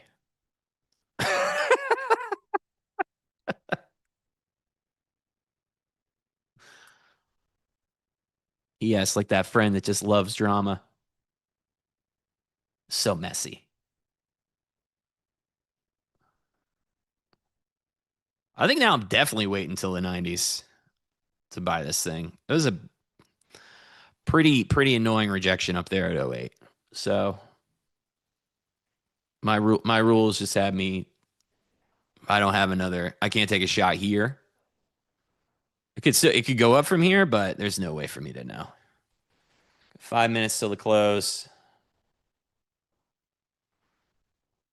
It's coming down. It's checking these highs now.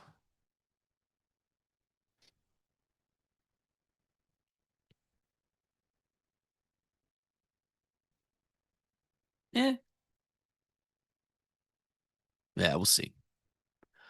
Anyway, does anybody have any questions about signing up for the thing? Because I want to make sure you guys can trade with us because it's going to be fun.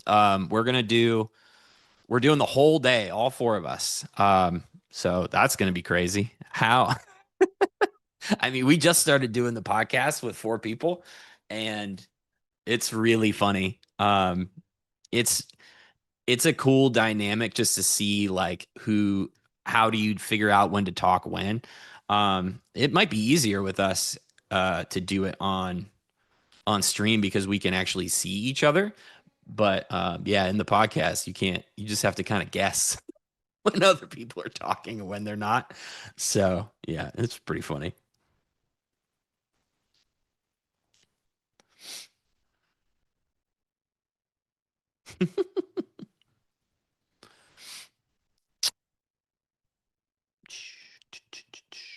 Ooh, that was a big red guy. We getting wiggly down here?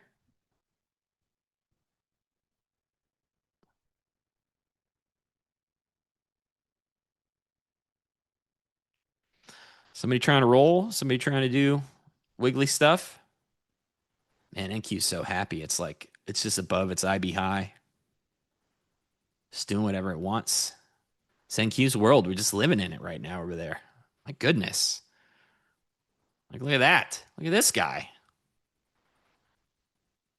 It picked ES up by its bootstraps right here for that run. That's for sure.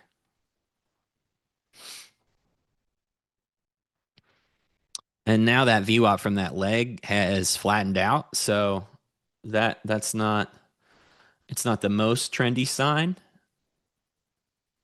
Man, the book is so thin though.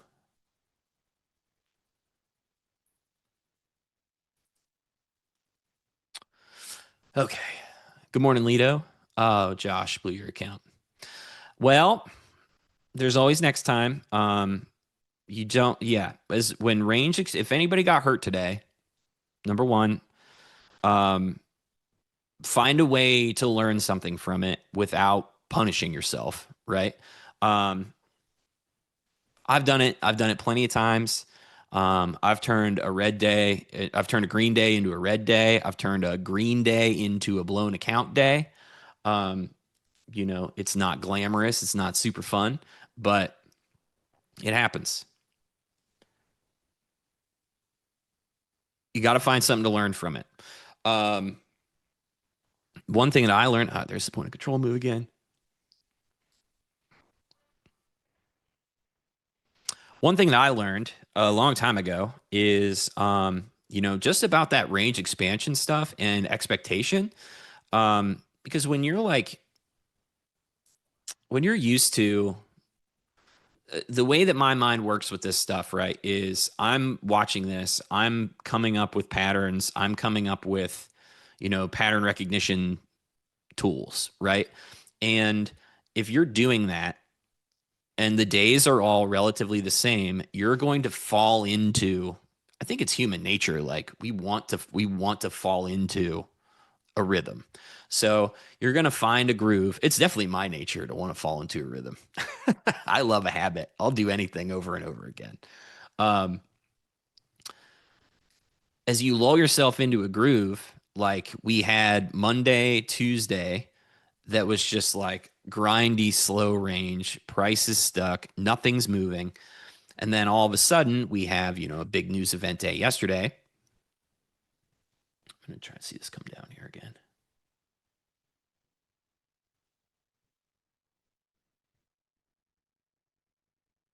We have a big news day event day yesterday, and that's going to throw everything out of whack for you. There's just no way around it. And the thing you have to be able to do is be, you know, you can kind of be a goldfish in a lot of ways. I don't know if that's who's saying that is, but yeah, back to 6,700 now.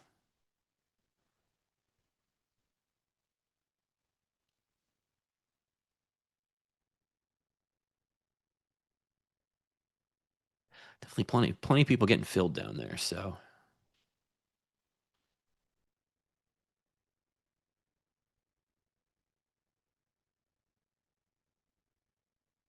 thank you. Finally heavy too.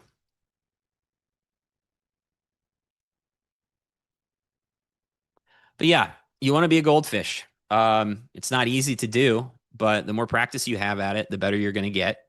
And the more it will serve you in the future to be able to put bad days behind you quickly, turn around, execute your process the next day.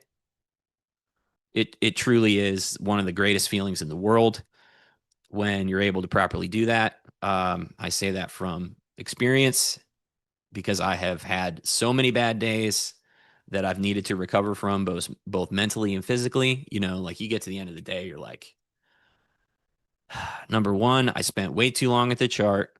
I didn't get anything out of it. I made negative EV decisions, all that stuff. So.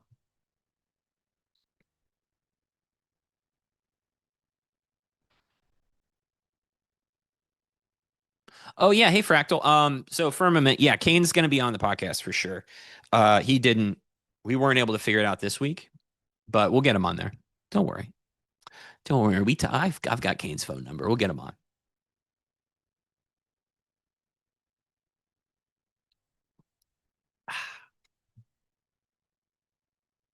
Okay. Ryan. Hey, what's up, Ryan? Ryan Krebs says, I would invite you to every party, Stowe. What a compliment from my dude. Thank you, buddy. Me and Ryan are cool. We go way back to the mean streets downtown Chicago, where the world's most deadly casino resides. It's actually quite nice, but it's a little sketch getting there, just like anywhere. Is there a downtown city in America that is like not a little sketch to walk through? I was trying to think about that today.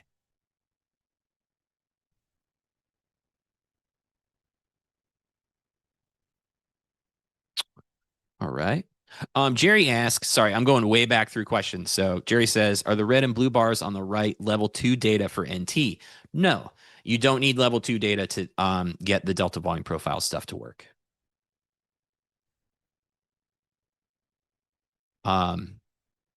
I know that because I don't have it. so yeah, I don't have level 2 on my NinjaTrader stuff because I'm cheap, as has been, discussed many times.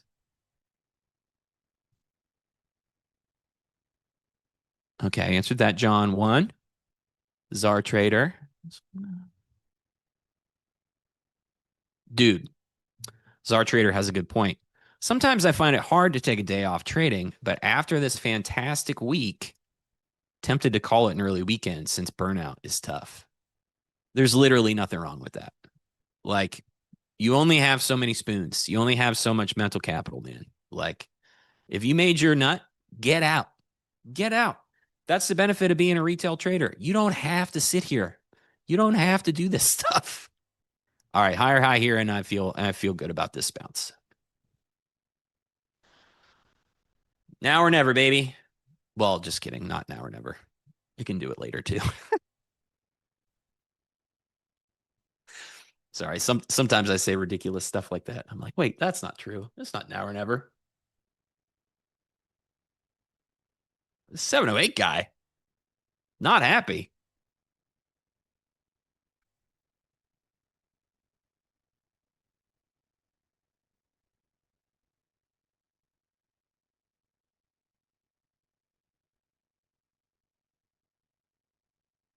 Yeah, there's a lot of absorption at 750. You can see, you can see this, the seller just sitting here on this ledge. And this is, in volume profile land, that's a big ledge. We're well into, London's closed, so we're well into the session to have a ledge like that hold twice. Criminal. Straight to jail. Straight to jail.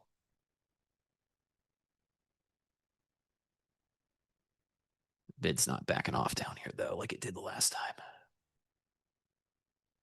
Yeah. We wait, we see. We wait, we see.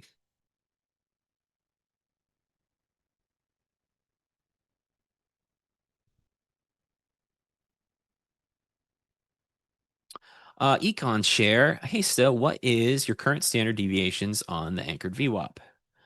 I don't have any on the anchored.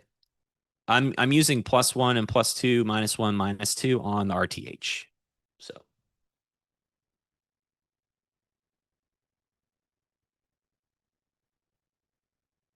hope that helps.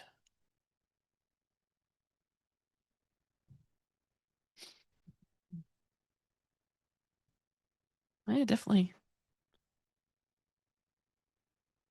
I don't love that.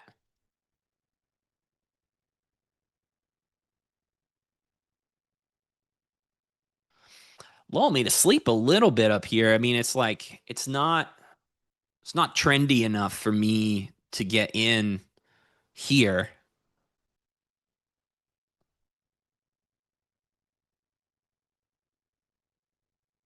Another big guy down there at 700. I don't know. Maybe they're just gonna fill this 6,700 spot all day. That's possible too. We got a lot out of this day already. A 217 point NQ range. What the hell is ES sitting at? ES is at 47. Yeah, we might not have much left in the old Tankerino.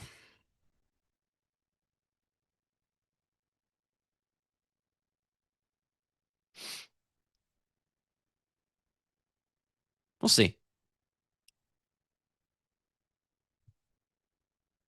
All right, what else? Back to questions.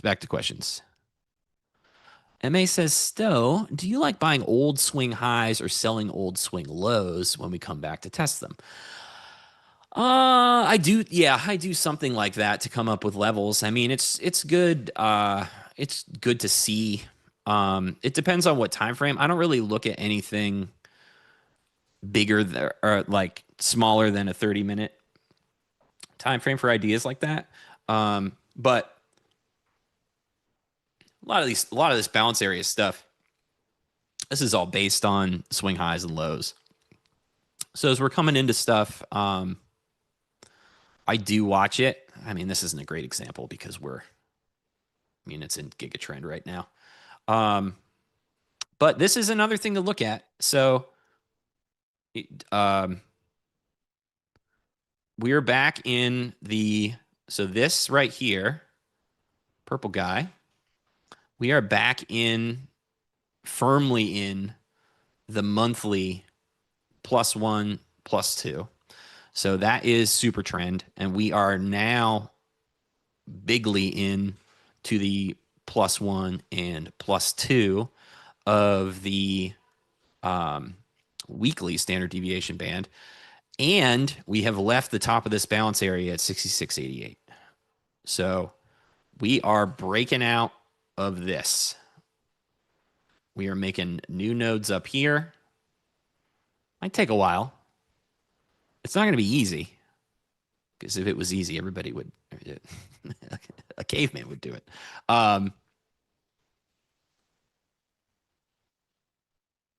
But this is all higher time frame context to keep in mind. Good. Glad you made me look at that. But yeah, so I look at that. I look at swing highs and lows. Just to see where like a bunch of lows were. I mean, we do it on micro time frame here too. So like I just kind of walk through that. So this was selling off and it was making low, test these lows here, sell more. And then this was testing these lows, kept selling off. And then we got through it and then it came back down, tested these highs. So now we're in this leg here doing this for now. I don't like that we're in a war with this person at 6707, but unfortunately, you don't get to tell the market what you want it to do. You just have to sit here and take what it gives you.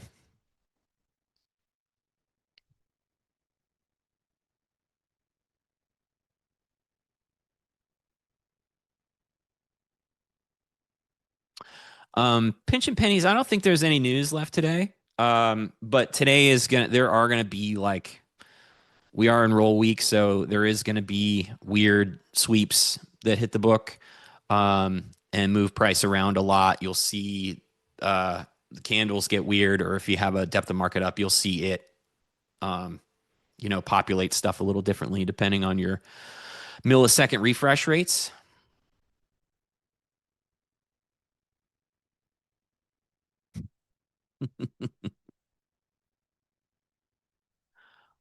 Stowe, how many different time frames or charts are you watching besides the NQ 750 and 3000 volume? Honestly, just one. I just have that. I just have this. I just have this. I have it for NQ and I have it for ES. So I just click between those two things. I like to look at a 30-minute. I don't know. I don't know if it matters. I don't know if you're able to glean something from a 30-minute that you're not on an hour, but it's just what I like. Some people like a 4-hour chart. I think that's too big. I don't. Yeah. So I just like the shape of the look of 30-minute candles. So yeah, that's it. Hey, I don't hate that short, US Earthling. If you want to get in that 06, I mean, you got a good spot to put your stop. Very, very clear seller up there. I would, the only reason I wouldn't, well, I'm not very good at shorting, but you see NQ is playing much nicer. It's doing much more trend things. than ES is doing. ES is down here. So anything between like VWAP and the +1, I would consider to be like medium trend, called lukewarm trend. So yeah.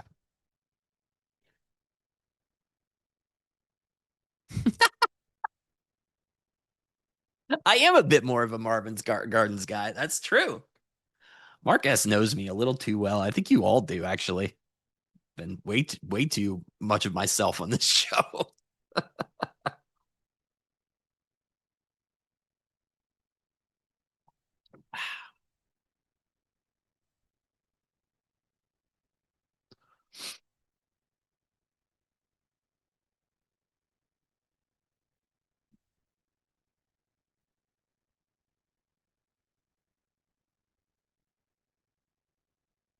Yeah, we got that big guy.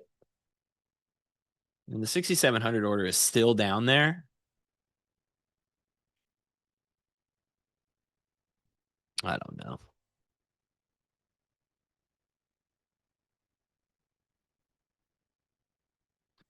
And Q's kind of falling out now. Yeah.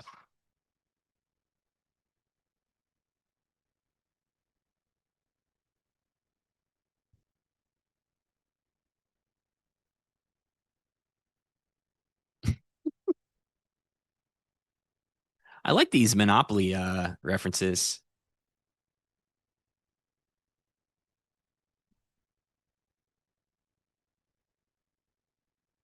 A lot. You guys are on top of this. Maybe Vermont. What are the yellow ones? Is that Chicago? Indiana? Is Indiana red? I feel like Indiana's red.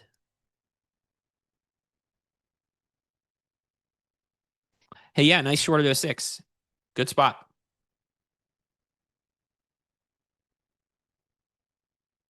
And NQ kind of lost its it lost its IB, it lost some other stuff. So we might be looking at a broader pullback here.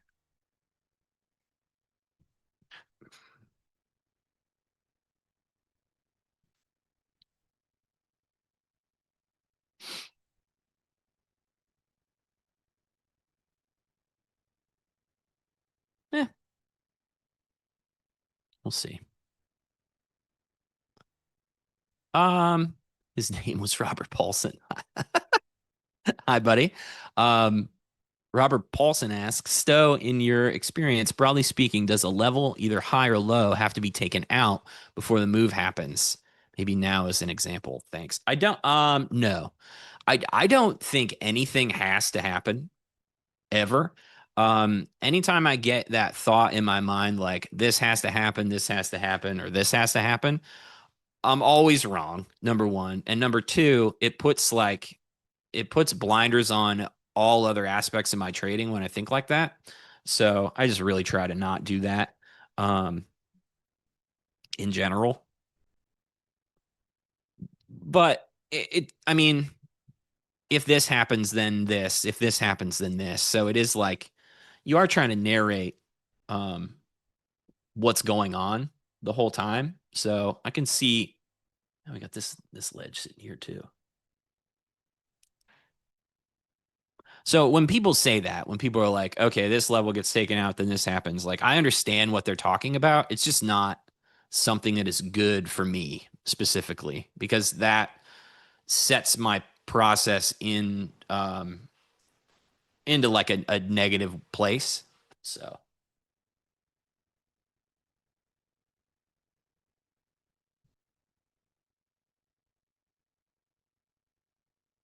I don't know. NQ coming down to its overnight high from above now. What time is it? What time is it? 11:45. Okay. Yeah, still really nothing here for me. Okay. 700 guy pulled. That's interesting. Seem to have moved down to 99.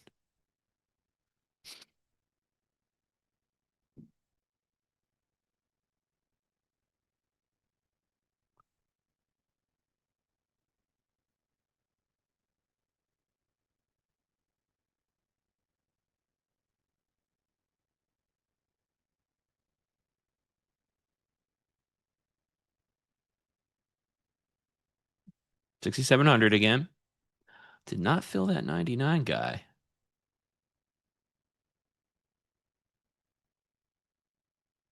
Yeah, this is going to be a silly balance day on ES, isn't it? All right. All right. We might have to scoot over for NQ for the rest of this day. I don't know.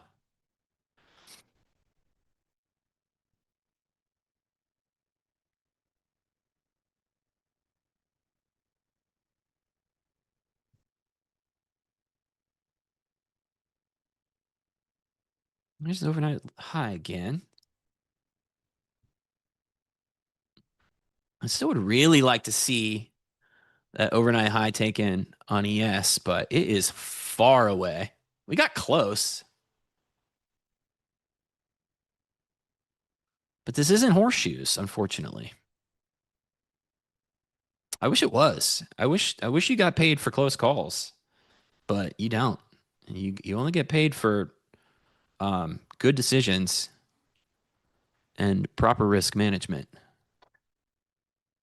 Yeah, I know. Wiggle, wiggle, wiggle. I know, Cooper. I'm watching, dude. I'm watching. This freaking guy.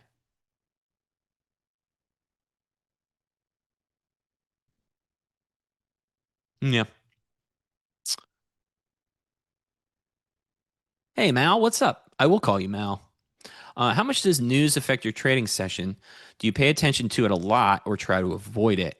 Or it doesn't matter as much? So I just try to not be in I try to not be in a position during a news event.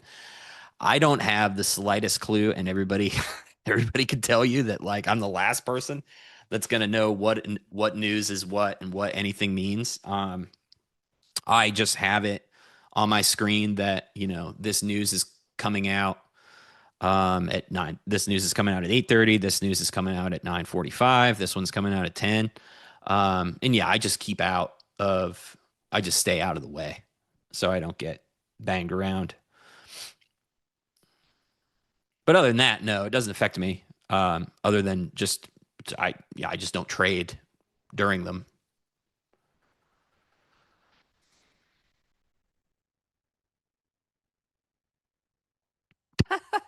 I mean, they might get him, Jeff, or they might not. I mean, they're definitely doing a bunch of work down here, so there's no way to know what any of these intentions are. That's why looking at resting liquidity is kind of like, I don't know, it's enough to drive you crazy, really, because then you start to try to figure out like, what are they doing? Why aren't they getting filled? Blah blah blah. If you stare at that stuff for too long, it will just, I mean, it'll just make you crazy. So there's really no reason to do it.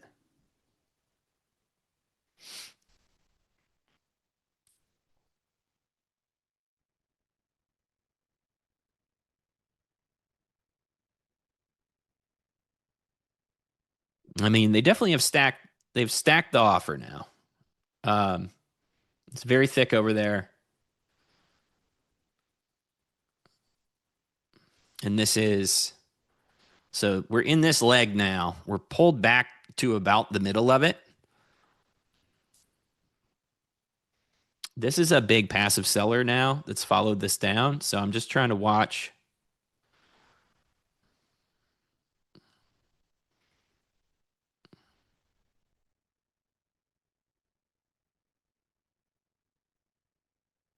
Just trying to watch the bid and ask there. I mean, they're not really crossing over too much.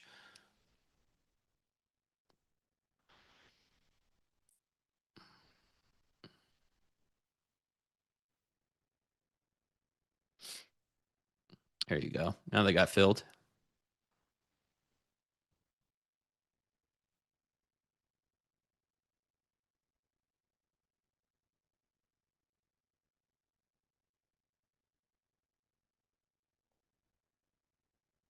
And they're pushing through them too. Let's see. How long until the turn here? We got 10 minutes. Okay. 10 minutes.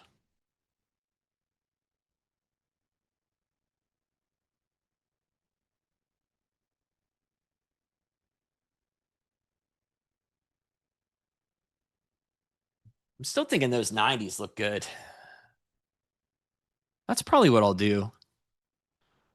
for the rest of the day. Because I do think that this has at least turned into a slow enough session where I'm not going to worry about buying anything else. So yeah, I'll look to buy. I mean, you guys can keep an eye on this for the rest of the day. Somewhere down here, 80s. I'll watch this too. But I think I'm done participating in this upper node for the day.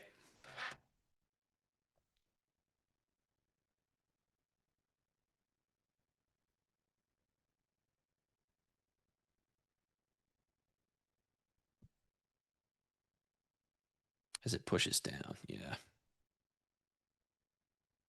Back to VWAP again, huh?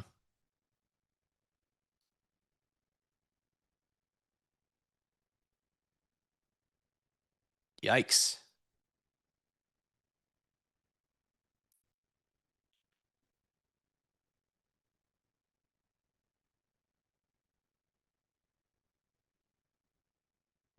I might have a shot here.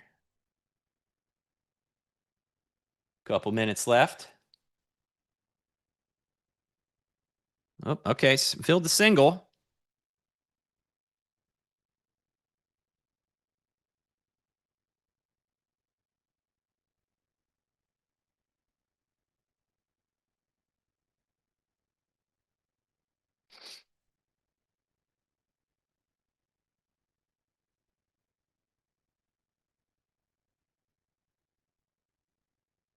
I mean, that wasn't quite low enough. Yeah, I don't know. I don't know if I got to take that shot, though. Yeah, I'm still waiting. Still waiting for here. It did come get those highs, so I'd really like to see 90 itself. Offer's still pretty heavy.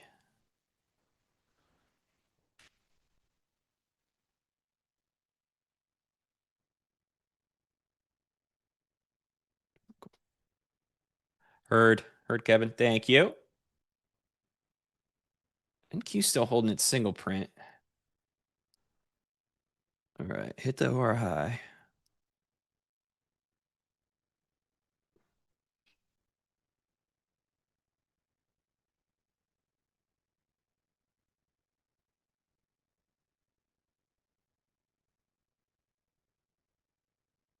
Five minutes till the turn here. Let's see if this selling wants to ease up on me or dunk. Okay. Promising.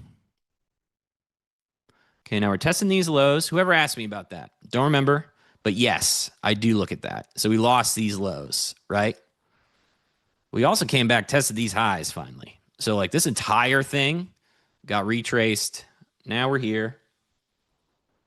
Doesn't mean that is like the low. It doesn't mean it's going to bounce forever, but it does mean that we can capitalize on a bounce that occurs there. And I did see good DOM activity.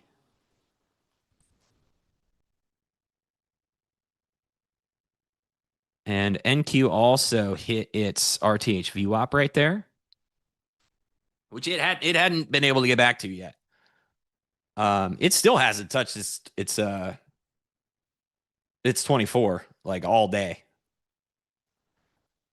So I'll put this here. Tighten up. Okay. Let's see what we got.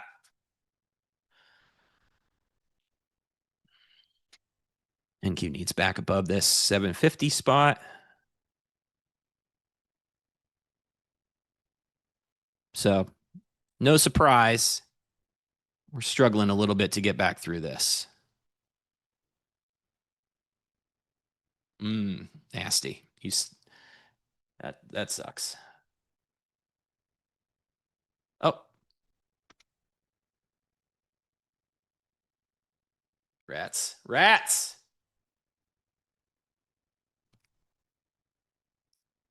Painful.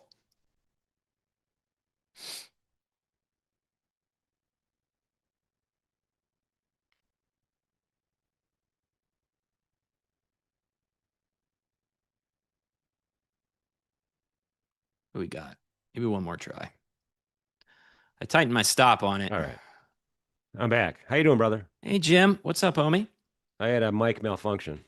Oh, that's okay. Those will happen. Those will happen. How you doing, man? Okay. I'm a little grouchy about this. This getting ticked out here, but yeah, Grouchy. just a little bit. Yeah. I had to step away for the last 15 minutes. So I'll be honest with you. I do not No, know that's what you okay. said I've today. been waiting for this spot for, I don't know, maybe like an hour. Yeah. It came down and got me. I guess I'll just keep it on like this. That's fine.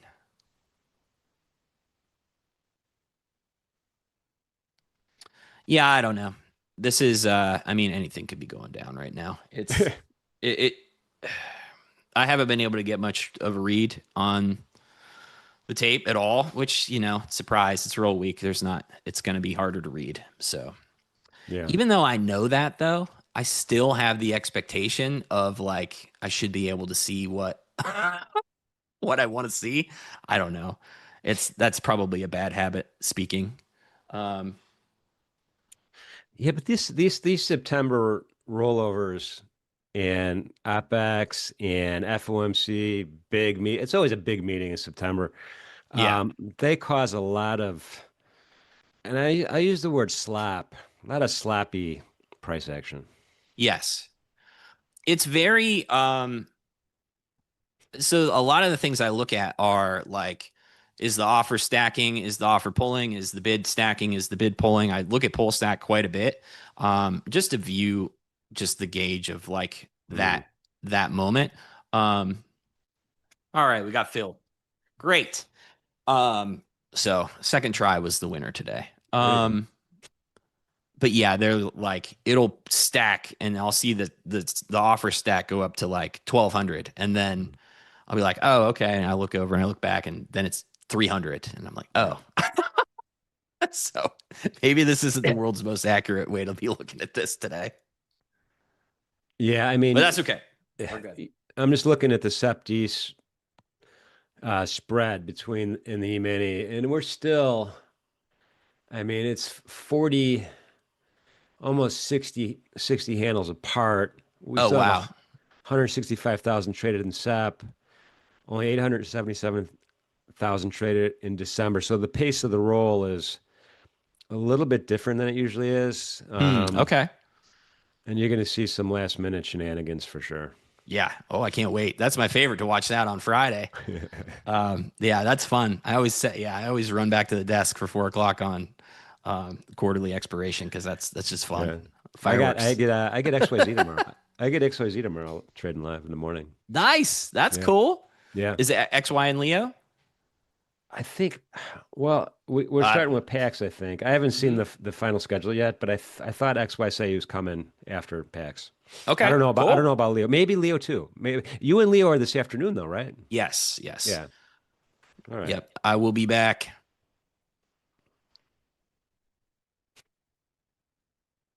Yeah. All right. There's noon. Rejection.